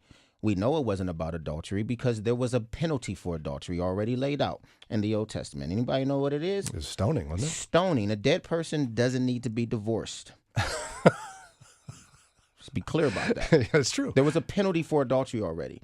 However, what was taking place was these men were playing games with women. And they would put them away and find certain, you use the word at any level of like indecency. They would find reasons to put these women away. Then they would go take another woman, and then they don't like that woman, and so then they would try to come back to the original woman. And essentially Moses came to protect women, and he had allowed a certificate of divorce. Why? Because without that certificate of divorce, that woman would not be able to be remarried. That woman would literally just be out here roaming around. Another reason why they believe. Yeah, Dr. Rydelnik brought that up, by the way, that in an ancient Jewish cultural context, remarriage was a thing. Yeah. For any divorce. It was a thing. They did it often. For any and every divorce that was lawful. And another reason is if you go into deeper studies, a lot of times those divorce certificates were given to spouses before their husbands went off to war, to say that if he dies, you now have the certificate of divorce that you can now say, hey, my husband, so there was also like an insurance policy. But either way, going back to what Jesus is actually saying, so they're asking Jesus. And so Jesus says, but it was given for the hardness of your heart. Whose hardness of your heart? You men. And the fact that you guys were playing games with these women. And so to free women from this cycle of bondage, the divorce certificate was given because your hard heart caused you to just put women away, take women, and they were playing the games with this. So Jesus then goes on and he says, hey, except for adultery. Now, here's the problem, though, with that. That word adultery does not simply only mean sexual intercourse with another person. Right? That word adultery encompasses all levels of sexual perversions, right? So some people will even go into pornography being included in that, right? And different things like that. And so I believe my personal position is that Jesus actually expanding that far beyond just you went and slept with your neighbor's wife while you were married. Now, some people don't go that far, but my whole point, though, is that what Jesus is trying to teach here and what Jesus is getting at is not so much trying to put anybody in bondage to a remarriage clause, but he's trying to deal with the fact that I'm not going to choose sides, but instead let me teach you about what God intended from the beginning. He intended this from the beginning, but because sin has existed, there are reasons why now what God's eternal desire was can no longer be. And God is not limiting people or keeping people in bondage to these levels of abuses. Now, last thing. Go ahead. Now, you can get in. Now, there's all types of books. I actually was writing a book about this 5 years ago, and I just got busy and stopped. I was really writing a book about this because I had to go into this. Yeah, pastors have to work this out. When I started pastoring, I was like, what am I doing with this? What am I supposed to tell this woman right here? And what am I supposed to tell this man? And so I was like, I need to go get all the thoughts on this. I got a binder about this thick of all scholarly He's got articles. his hands very far apart. Yes. And I'm sorry. But we can't limit that there and then unless you disregard Paul, because if that's the only reason, then we got a problem with Paul, because Paul laid out another reason, abandonment. Paul in Corinthians 7 gives a whole nother reason that you can get divorced that ain't got nothing to do with adultery, right? So clearly Jesus was not exhaustively dealing with this subject. He was specifically dealing with the context of what was being brought to him, which was dealing with, can we put this woman away for any reason, or are you forced to stay with this person no matter what the reason? And I can add, I think, 2 layers to that. Dr. Rydelnik has spoken to it many times, so I think I can add that he would say God's heart is one of reconciliation. Yeah. And so that even though the Lord gives reasons that one can divorce, it doesn't mean you should if you encounter that. Facts. And he says that, honestly, you should try to reconcile unless the offending partner is unrepentant. Yeah. Like, your pornography addiction is ruining our marriage. No, I don't care. I won't stop. Yeah. Now, that's unrepentant, but you see what I mean? Yeah, So then I God's agree. heart is reconciliation. Yeah, I don't disagree. And then also it's worth noting, I love how you bring up the protecting women portion of this, because Kathy Nagel comes on the show regularly, and she's with Abigail Ministries that ministers to women who are being abused. And she would tell you that, honestly, Christians are often more abusive. Like, you see more cases of abuse in the church because of people poorly interpreting these passages. Women are being advised, oh, you're being abused? Well, it's not on the list. Stay. Keep being abused. I mean, and that is just reprehensible and disgusting. It's horrible. That the church is seeing so many women abused because we're so poorly interpreting the scripture.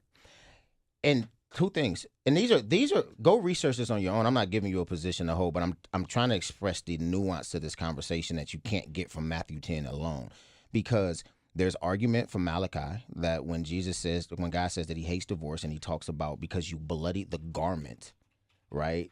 And that garment, when you study it, is actually the wedding garment that a husband was supposed to give to his wife on the wedding day. And so some scholars hold that the issue of the bloodying of the garment is that there has been violence done to their spouse and has caused this woman to now need to be estranged or divorced from her husband. There's some scholarship around that. Well, and I've heard pastors, some would say that physical and emotional and sexual abuse of a spouse is abandonment of one's vows. Yeah. And it's a gross violation of the greatest commandment. Yeah. Well, and it's the last one.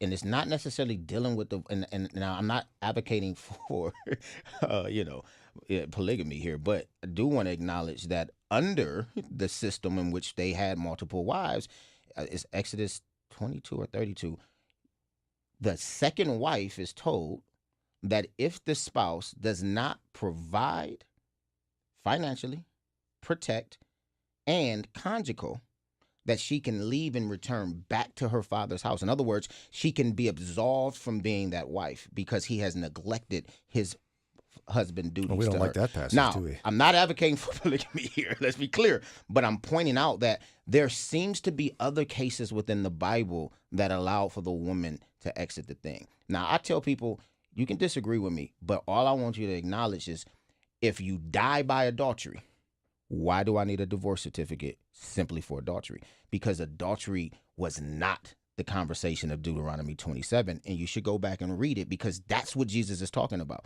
He is directly dealing with Deuteronomy 27. He is not dealing with our conversations that we're having today. Pastor Tanks, it's 8:47. We're up against a quick break here, but when we come back, we got a little bit more Follow-Up Friday, plus our Friday song and more. No matter your age or season of life, there's always something more to learn and skills to gain. Moody & Rich is Moody Bible Institute's new lifelong learning venue. The focus is on personal enrichment and professional development through video courses and e-courses starting at just $14.99. You'll gain a life-changing understanding of Scripture and expand your ministry and professional skills. Go to moody.edu/enrich, moody.edu/enrich. Today, there is a disciple-making church planting movement that's taken root in 40 countries around the world. It's called the Timothy Initiative, and its mission is to see a healthy church planted in every village, everywhere. Since 2007, over 200,000 churches have been planted through the work of the Timothy Initiative, but there's more work to be done. Take your place in the Timothy Initiative. Go to ttiglobal.org. The philosopher Seneca once commented, "The whole future lies in uncertainty. Live immediately." Hi, friends. This is Janet Parshall, host of In the Market with Janet Parshall. At Moody Radio, we want to thank the thousands of listeners who did live immediately by giving a gift at Share. So many gave generously. And so I want to say thank you. But if for some reason you missed out, you can still give a gift immediately. Here's how. Click donate at moodyradio.org/Cleveland. Helping you take the next step in your walk with Jesus. It's Mornings with Brian on Moody Radio Cleveland. Pass the Tanks. Brian, darling. Leonard Tanks Jr. Hey, that's my name. Don't get it wrong. I don't usually. We love having Pastor Tanks with us. I know you do too. That was getting super intense in a good way, but I don't want to end on an intense note on a Friday. No. So I want to revisit a subject. This is a story I thought was so funny, and it really exemplifies Lauren's life in many ways. What are we saying here? There was a little 4-year-old, we brought this up right before Share, that the phone rings at the 911 operator. Didn't we already talk about this? Yeah, I want to bring it up to Pastor Tanks. Oh, okay. Hey, and it wasn't at this time. Can they see you? Yeah. Her faces. The face. That's why I tell people, Pastor. What did I do? It was like, we already talked about this. The entire show changes when you get to watch it on YouTube. You end up finding, maybe I'll just look at Lauren. Could we have just an entire YouTube stream of Lauren's face? Oh, gosh. For our podcast, for the Car Seat Questions podcast, our video editor would just send me stills of my face. Oh, your face. Yeah. And he'd be like, "What are you doing? Why were you doing You're that?" just very expressive, and I think it's Yes, I entertaining. am. You don't mean to be. You're not acting. No, I'm not acting. It's just who I am. It just happens. Yeah. The face response. Although what's funny is when you're trying to do the acting that you can't do those things. It's when you're purely yourself. Like when you were trying to read like some script or something, suddenly you shut down and you're not emotive. No. But real life Lauren is very emotive. Yes. Okay. Emo. So she's not emo. Oh, that's not the same thing? Used to be. Weren't we all? So ring, ring, ring. It's 911. What's your emergency? Little kid. My mom is being bad. Come and get her. Come and take my mama. As a 4-year-old. That's hilarious. Bad? What's the mom doing? The mom runs over, grabs the phone. Hello? This is 911.